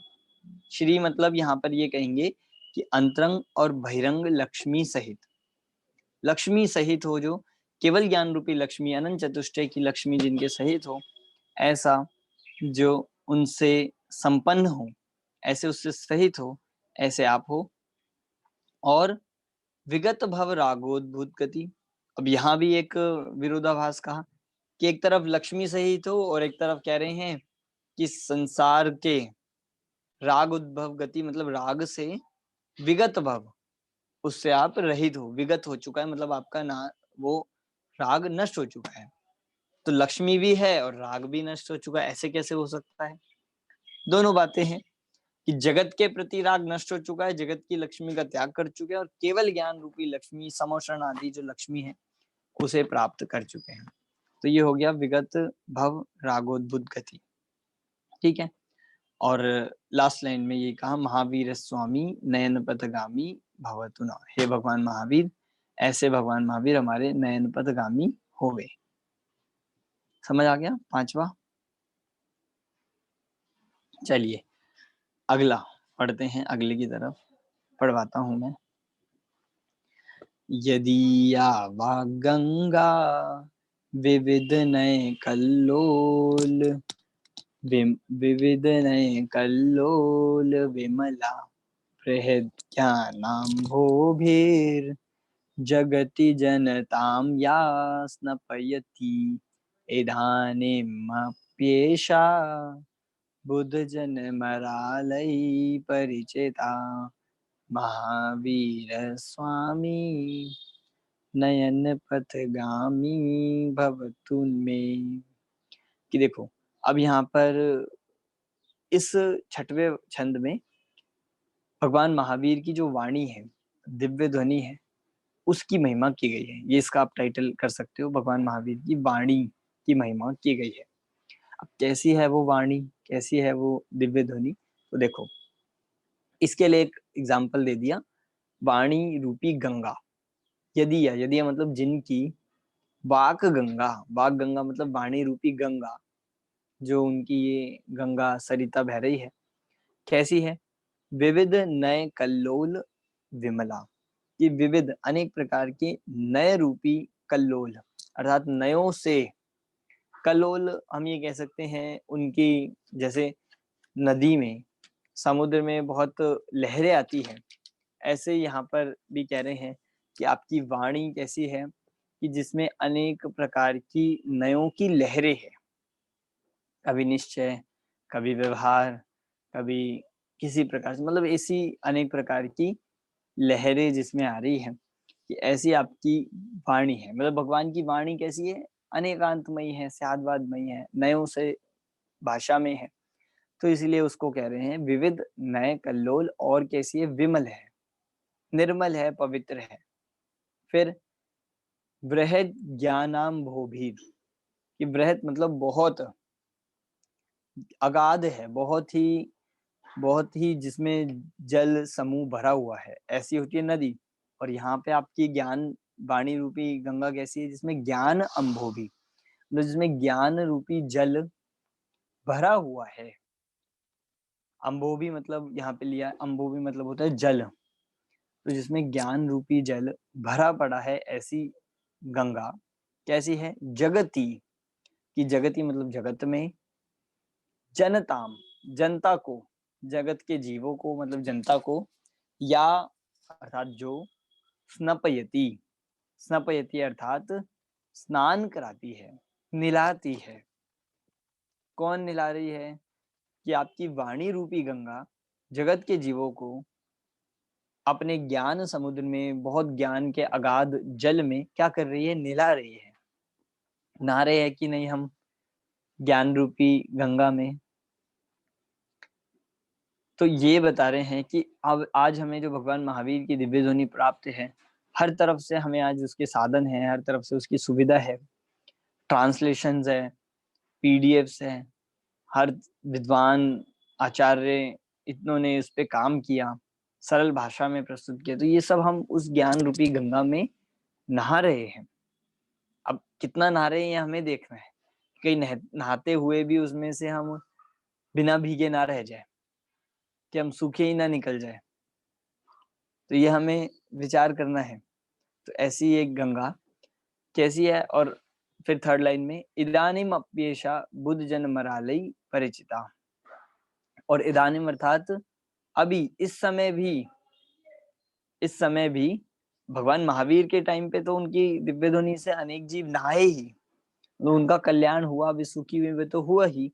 पर इस समय भी अपियेषा मतलब इस समय भी बुद्ध जन मरालई, मतलब बुद्ध जन ज्ञानी जीवों रूपी, मरालई मतलब होता है हंस, ज्ञानी जीवों रूपी हंसों के द्वारा क्या हो रहा है, कि परिचिता मतलब वे उससे परिचित है, अर्थात आपकी वाणी को सुन रहे हैं, पढ़ रहे हैं। ज्ञानी जन रूपी हंस परिचित है, उसमें डूब रहे हैं, एक तरह से ये कहेंगे। तो ऐसे ही भगवान महावीर, आप महान हो, आप हमारे नयन पथगामी बने। समझ आया कि यहाँ पर जो ये वाणी रूपी गंगा की महिमा कर रहे हैं उसको। हाँ जी, यहाँ हंस का क्यों क्या स्पेशलिटी है? देखिए हंस, कैसे वो वेद विज्ञान कर सकता है? हाँ वही बता रहा हूँ कि वैसे तो छंद में तो कुछ स्पेसिफिक नहीं लिखा, पर हम थोड़ा विचार करें तो हंसों को क्यों स्पेशल एक पक्षी माना जाता है, क्योंकि हंस के पास एक कैपेबिलिटी होती है, कैपेसिटी होती है कि वो जल और दूध को मिला हुआ होने पर भी उसमें से दूध ग्रहण कर सकते हैं, जल अलग कर देते हैं। तो ये भेद विज्ञानी होते हैं। हंसों को इस तरह से कैसे कह रहे हैं, ज्ञानी जीव कैसे हैं, भेद विज्ञानी है। इसीलिए वो आपकी वाणी आज के समय भी, इतने दुखम पंचम काल में भी, आज के समय भी वो भेद विज्ञान के माध्यम से आपकी वाणी से परिचित है, उससे अनुभव है, उसका परिचय कर रहे हैं। तो ऐसे ही भगवान आपकी वाणी को नमस्कार हो और आपको नमस्कार हो। ठीक है, हाँ तो ये वाला भी उच्चारण, हाँ ये तो करवा दिया था। चलिए तो आगे, ये वाला मैंने नहीं पढ़वाया है शायद छठे नंबर का किसी से। हाँ कौन पढ़ेगा?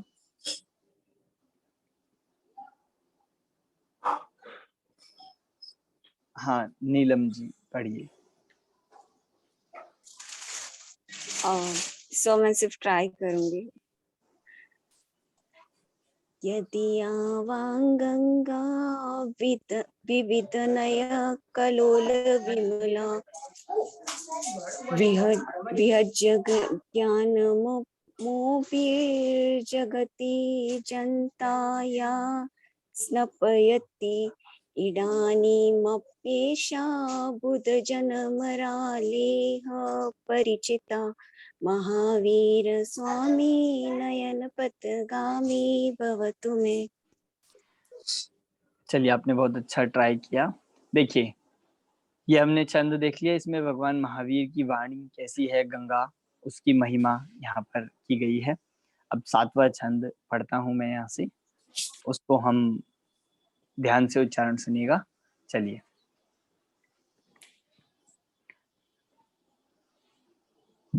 हाँ। अनिर्वारोद्रेक त्रिभुवन जयी काम सुभट कुमारावस्थायामपि निज बलाद्वेन विजितः स्फुरन्नित्यानन्द प्रशम पद राज्याय सजना महावीर स्वामी नयन पथगामी भवतु मे। 7वां छंद, ये हमारा सेकंड लास्ट। कौन पढ़ेगा इसको?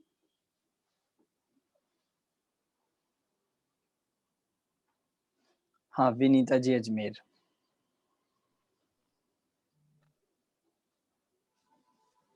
अनिर्वारोद्रेकस्त्री भुवन जयी काम सुभटः कुमारावस्थायामपि निज बलादेन विजितः स्फुरन्नित्यानन्द प्रशम पद राजाय सजिनः महावीर स्वामी नयन पथगामी भवतु मे।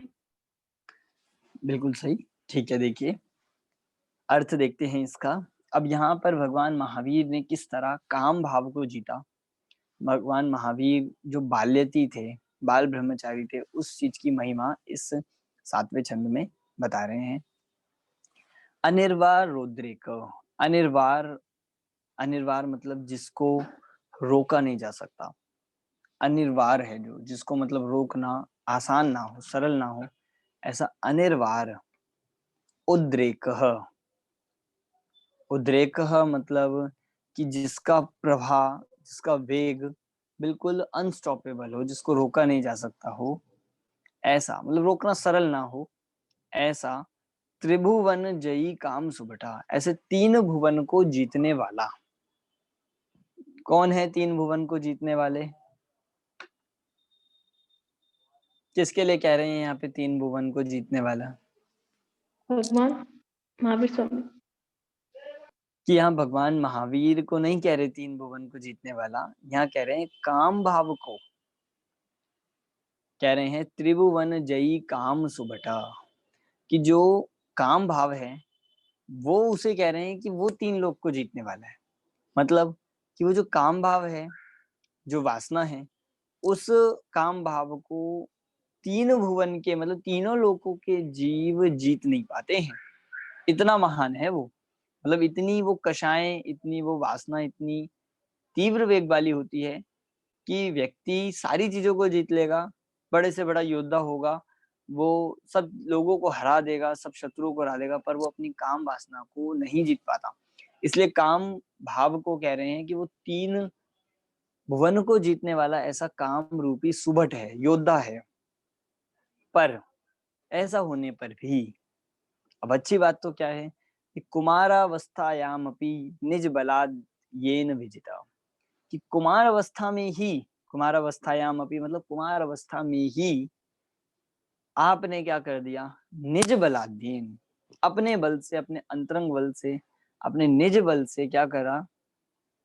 विजिता, उसको जीत लिया। किसको जीत लिया? किसको जीता? आता है ना कि भगवान महावीर किसको जीत के महावीर बने? बताओ, किसको जीता उन्होंने? जिन्होंने पांचों उपसर्ग इंद्रियों को। किया किसको? 5 इंद्रिय को, कषायों को, मिथ्यात्व को, काम भाव को, इनको जीत के वो क्या बने? भगवान महावीर बने। मतलब वो महावीर, उनको वीर जो कहा जाता है, वो कषायों को जीतने के लिए कहा है, दूसरों को जीतने वाले महावीर नहीं थे। उन्होंने तो युद्ध ही नहीं किया। हम पढ़ते हैं ना, यद्यपि युद्ध नहीं कियो, ना ही रखे ऐसी तीर, परम अहिंसक आचरण, तदपि बने महावीर। मतलब युद्ध भी नहीं किया तो भी महावीर कहलाए। ऐसा कोई देखा है आपने महावीर? कि हाँ, कि जो भगवान महावीर हैं ये ऐसे ही महावीर हैं जिन्होंने एक भी युद्ध नहीं किया और महावीर कहलाए। किसको जीता? काम सुबट को। और ऐसे काम सुबट को जीता जो 3 लोक को जीत रहा था। ठीक है। थर्ड लाइन, स्फुरन नित्यानंद प्रशमन राज्याय सजना। स्फुरन मतलब बिल्कुल प्रकट हुआ है। क्या? नित्य आनंद। नित्य आनंद मतलब सदा काल रहने वाला आनंद। कैसे प्रकट हुआ? तो कह रहे हैं प्रशमन पद राज्य है। मतलब वो ऐसा प्रशम पद है, शांति का पद है, जो नित्य आनंद वाला है और बिल्कुल शांतमय पद है। ऐसे राज्याय, राज्य मतलब ऐसे राज्य को जिन्होंने प्राप्त किया वह जिन हैं। ये भगवान आपने राज्य का त्याग किया या राज्य प्राप्त किया है? हमें तो समझ ही नहीं आ रहा। तो कह रहे दोनों चीज, कि लौकिक राज्य का तो त्याग किया है और नित्य आनंद, सुख, शांति के राज्य को आपने प्राप्त किया है। सजिना मतलब वह जिन, ऐसे वह भगवान महावीर, महावीर स्वामी नयन पथगामी भवतु में। ऐसे भगवान महावीर मेरे नयन पथगामी होवे। समझ आ गया? सर इसमें किसकी महिमा लिखेंगे? इसमें भगवान महावीर ने काम भाव को जीता, इस बात की महिमा की गई है। बाल ब्रह्मचारी अवस्था जो है उसको बताया गया है। ठीक है। लास्ट 8वें नंबर का अब, महामोहातंक प्रशमन पराकस्मिक विषग, निरापेक्षो बंधुर विदित महिमा मंगल कर, शरण्य साधूनाम भव भय मृताम उत्तम गुणो, महावीर स्वामी नयन पथगामी भवतु नाम। उच्चारण कौन करेगा इसका? लास्ट ही छंद है अपना। उच्चारण आप हैंड रेज कीजिए जिन्होंने नहीं किया अभी तक। अर्पित जी करेंगे?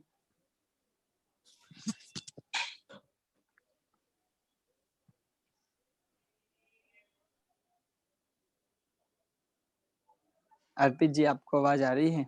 आप करेंगे? हाँ जी सर। करेंगे, आप उच्चारण कीजिए। महामोहांत प्रशमन परास्मिकाभिषग,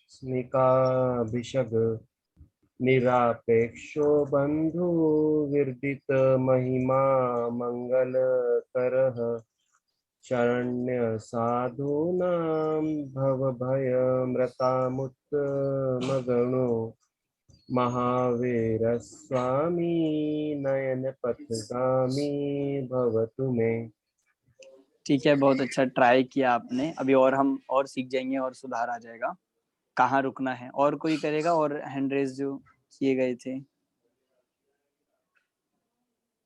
पूजा जी आपने हैंड रेज किया था, आप करेंगे? हाँ। पढ़िए।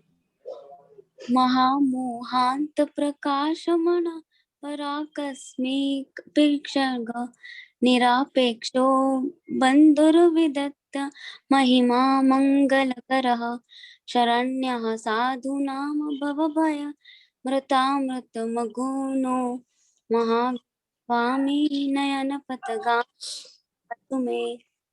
बिल्कुल सही। ठीक है, तो ये 8वां छंद अपना अंतिम। इसमें भगवान महावीर जगत के जीवों के दुख को दूर करने वाले हैं, मंगल करने वाले हैं, रोगों को दूर करने के लिए कैसे हैं, ये बात यहाँ पर इस 8वें छंद में आ रहा है।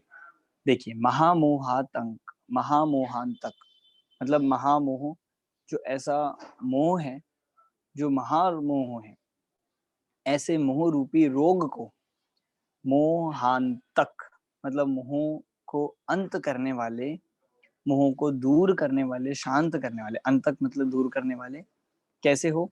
प्रशमन परा, और उसको प्रशमन मतलब शांत करने वाले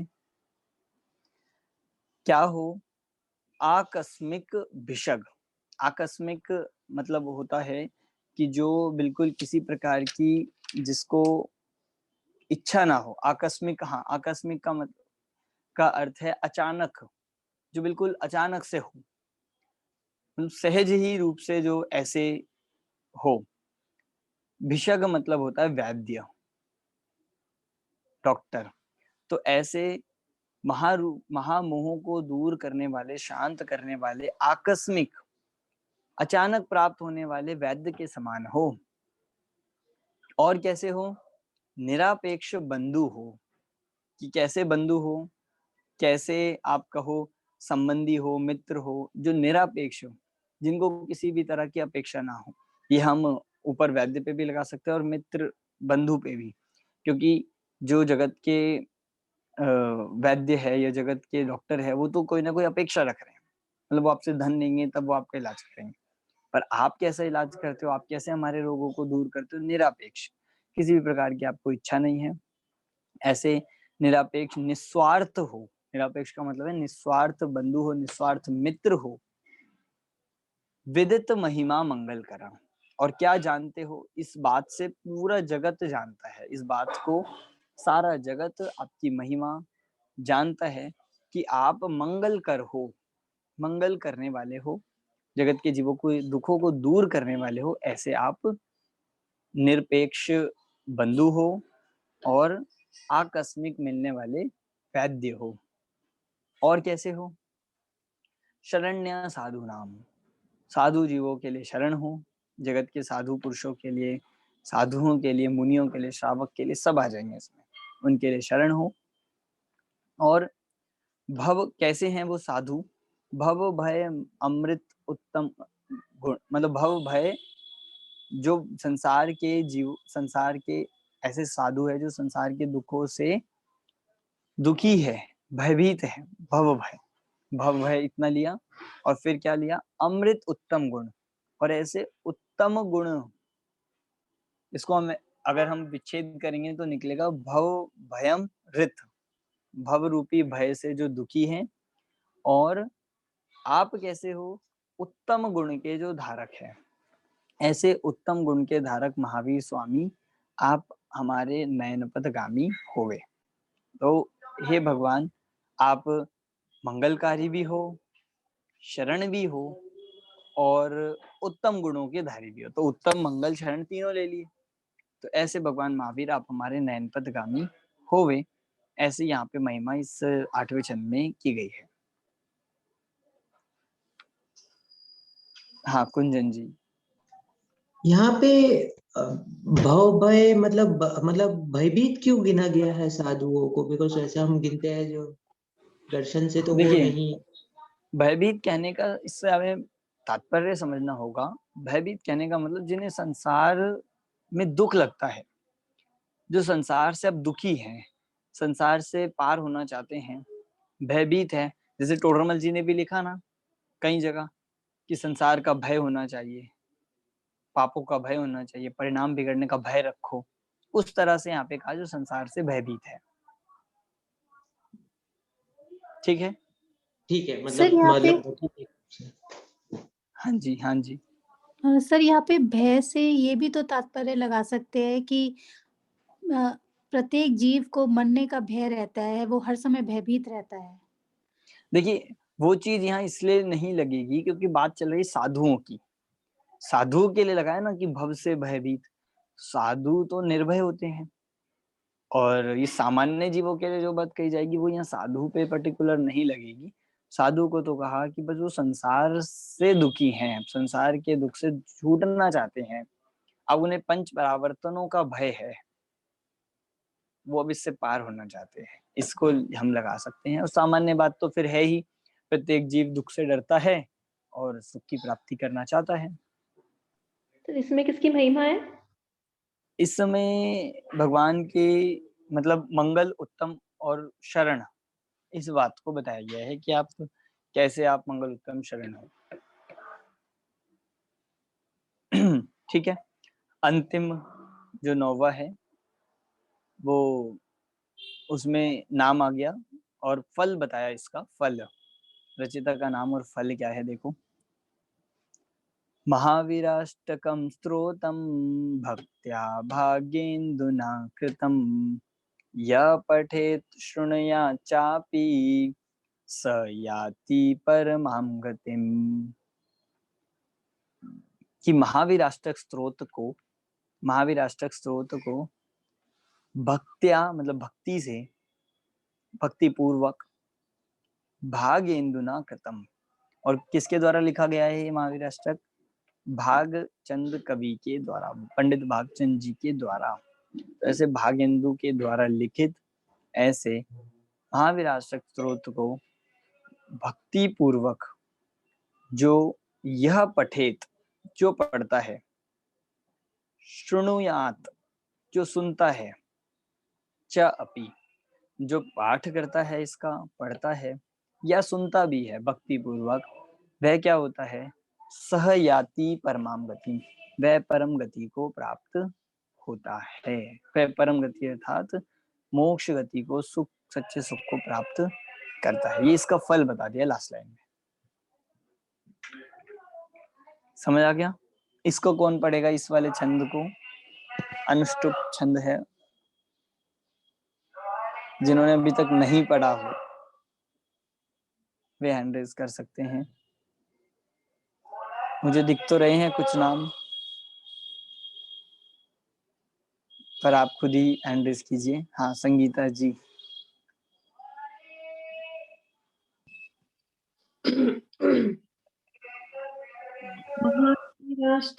महावीराष्टकं स्तोत्रं भक्त्या भागेन्दुना कृतं या पठेन् शृणुयात् चापि स याति परमां गतिम्। बिल्कुल सही। जो महावीर अष्टक स्तोत्र को भक्ति से पढ़ता है, सुनता है, वह परम गति को प्राप्त होता है। तो इतनी ये महावीर अष्टक स्तोत्र की आज हमने यहाँ पे चर्चा की है।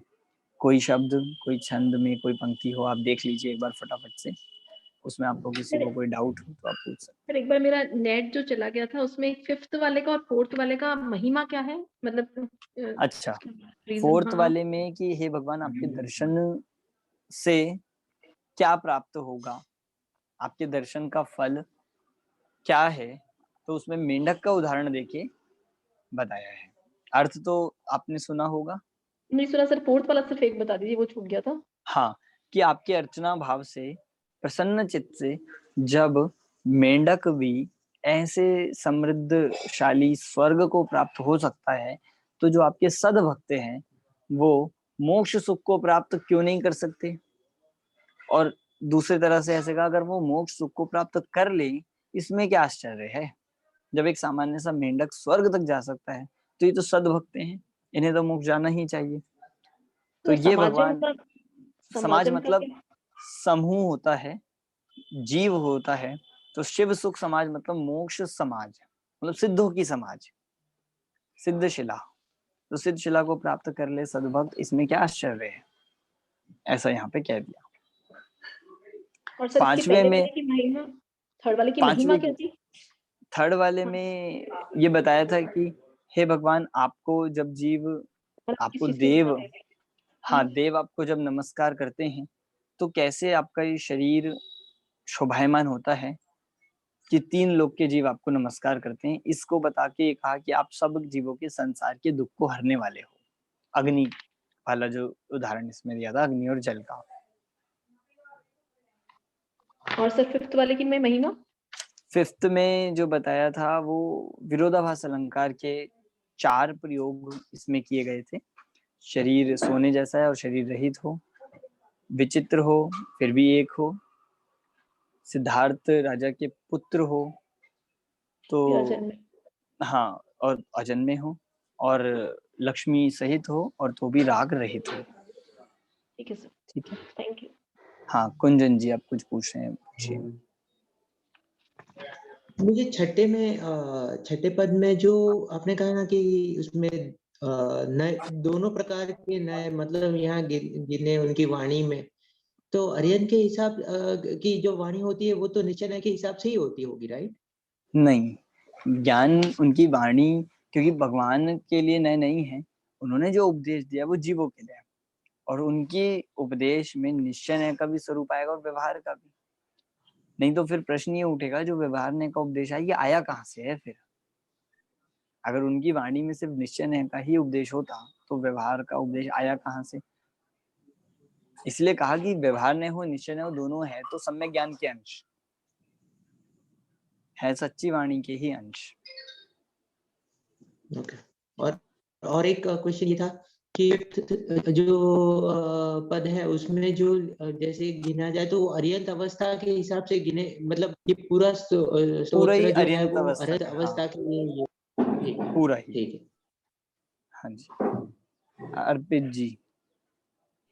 हाँ सर, एक जनरल क्वेश्चन था सर कि जैसे महावृष्टक स्त्रोत है या आदिनाथ स्त्रोत है या जितने भी पाठ है, पूजा है, स्त्रोत है, तो उन सब का मतलब लक्ष्य तो एक ही है, तो वो क्या अलग अलग पंडितों ने अलग अलग अपने माध्यम से समझाने के लिए स्टूडेंट्स को वो लिखे, या मतलब नहीं, अलग अलग प्रिंसिपल्स हुए?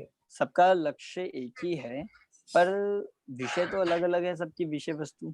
अब किसी में भगवान आदिनाथ की स्तुति है तो इसमें महावीर की स्तुति है, तो ये इस तरह से अंतर है, पर सबका प्रयोजन यही है कि जो लास्ट में कहा कि परम गति को प्राप्त हो, ये सबका फल है, सबका लक्ष्य है। तो जैसे अपन भी नॉर्मल लौकिक में भी जैसे अलग अलग टीचर अपने अपने अलग फॉर्मूले से, अलग मेथड से स्टूडेंट्स को समझाते हैं, तो वो पंडित जो हुए पुराने, तो उन्होंने ऐसे अलग अलग माध्यम से समझाने का ट्राई किया है। हाँ हाँ बिल्कुल। अगर अपन एक ही शास्त्र को भी पकड़ के चलें और उसी को समझें, तो भी सारे शास्त्रों का सार निकल जाता है क्या? सार आ जाता है, पर आज हम इतने हमारा ज्ञान या इतनी हमारी वो नहीं है कि हम थोड़े से या हम एक ही को समझ के काम कर ले।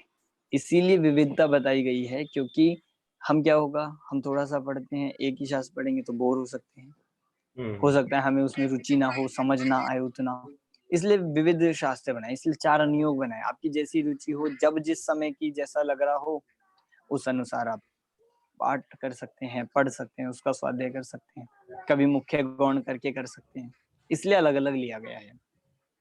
Okay, right. शशि जी, आप कुछ पूछ रहे हैं? हाँ जी, छंद की ना तीसरी लाइन मुझे नहीं समझ में आ रही। कौन से वाले की? 7वें की। ये हाँ जी। हाँ, कि जो आपके मतलब पहले काम भाव का बताया कि काम भाव आपने जीत लिया है, और उसका फल क्या हुआ कि स्फुरन नित्यानंद प्रशम पद राज्य सजना, कि प्रकट हो गया। स्फुरन मतलब प्रकट हो गया क्या? नित्य आनंद और प्रशम पद, आनंद और प्रशम मतलब शांति का पद, ऐसा राज्य आपको प्रकट हो गया है, ऐसे आप राजा हो। स्फुरन का मतलब नहीं समझ में आ रहा, स्फुरमायन का समझ में आ रहा था मुझे, प्रकट हो जी। Thank you. Naresh ji. Sir सबसे पहले तो कॉम्प्लीमेंट की, इतना डिफिकल्ट जो लाइफ में कभी समझ में नहीं आया, बहुत सरल कर दिया आपने। और जो मेरा नहीं, क्वेश्चन मैंने नहीं किया, ये तो इसमें लिखा ही है अर्थ, और आप भी पढ़ते तो बिल्कुल आता, बस दिक्कत ये होती है कि हमने कभी इसका हिंदी अर्थ देखा नहीं होता है, तो इसीलिए बताइए। मतलब ये जो लास्ट लाइन जो आई, अब जैसे कोविड में भी चला के लोग भक्तामय श्लोक तो उसको एनकेज कर रहे थे, मिथ्यात्व पूरा लग गया, ये करोगे तो आपके दुख दूर हो जाएंगे। सिमिलरली यहाँ लिखा है कि आप ये करोगे तो आपको मोक्ष प्राप्त करेगा। अगर हम इस भावना से करेंगे से मिथ्यात्व ही रहेगा। हमारी भावना तो इसका मतलब समझ के उसको अपने जीवन में उतारना है, उसको समझना है। इसलिए देखिए, कोई लौकिक फल भी नहीं लिखा, ये नहीं लिखा। 2 बार फलों की बात आई है, तो उसमें एक बार आया कि भवज्वल नाश हो जाएगी, कि संसार के दुख मिटे, मतलब एक ही फल है भगवान की भक्ति का, स्त्रोत का, चाहे कोई सा भी स्त्रोत हो। ऐसा नहीं है कि महावीराष्टक तो मोक्ष देगा और भक्तामर रोग ठीक हो जाएंगे या और कुछ हो जाएगा। सब स्त्रोत का फल यही है, परम गति की प्राप्ति होना। इसी भावना से पढ़ना चाहिए। ठीक है, थैंक यू। ठीक है, तो चलिए आज हम अपनी क्लास यहीं पे पूरी करते हैं। बहुत लोगों ने पाठ किया, अच्छा किया प्रयास, कुछ ने वास्तव में अच्छा पढ़ा, और हमें और जिनके उच्चारण में अभी अशुद्धि रही, आप इसका प्रयास कीजिएगा। यूट्यूब पर भी इसकी ऑडियो फाइल्स उपलब्ध है, उससे भी कर सकते हैं। कहीं डाउट हो आप मुझसे भी पूछ सकते हैं कि किस छंद का उच्चारण करना है, तो मैं आपको उसको ऑडियो भी करके भेज सकता हूँ। बाकी अर्थ भी आप पुस्तक में जरूर इसके सामने ही दिया गया कि छंद का, तो आप जरूर पढ़िएगा। अगले पाठ की चर्चा हम अगली कक्षा में करेंगे। सभी को जय जिनेन्द्र।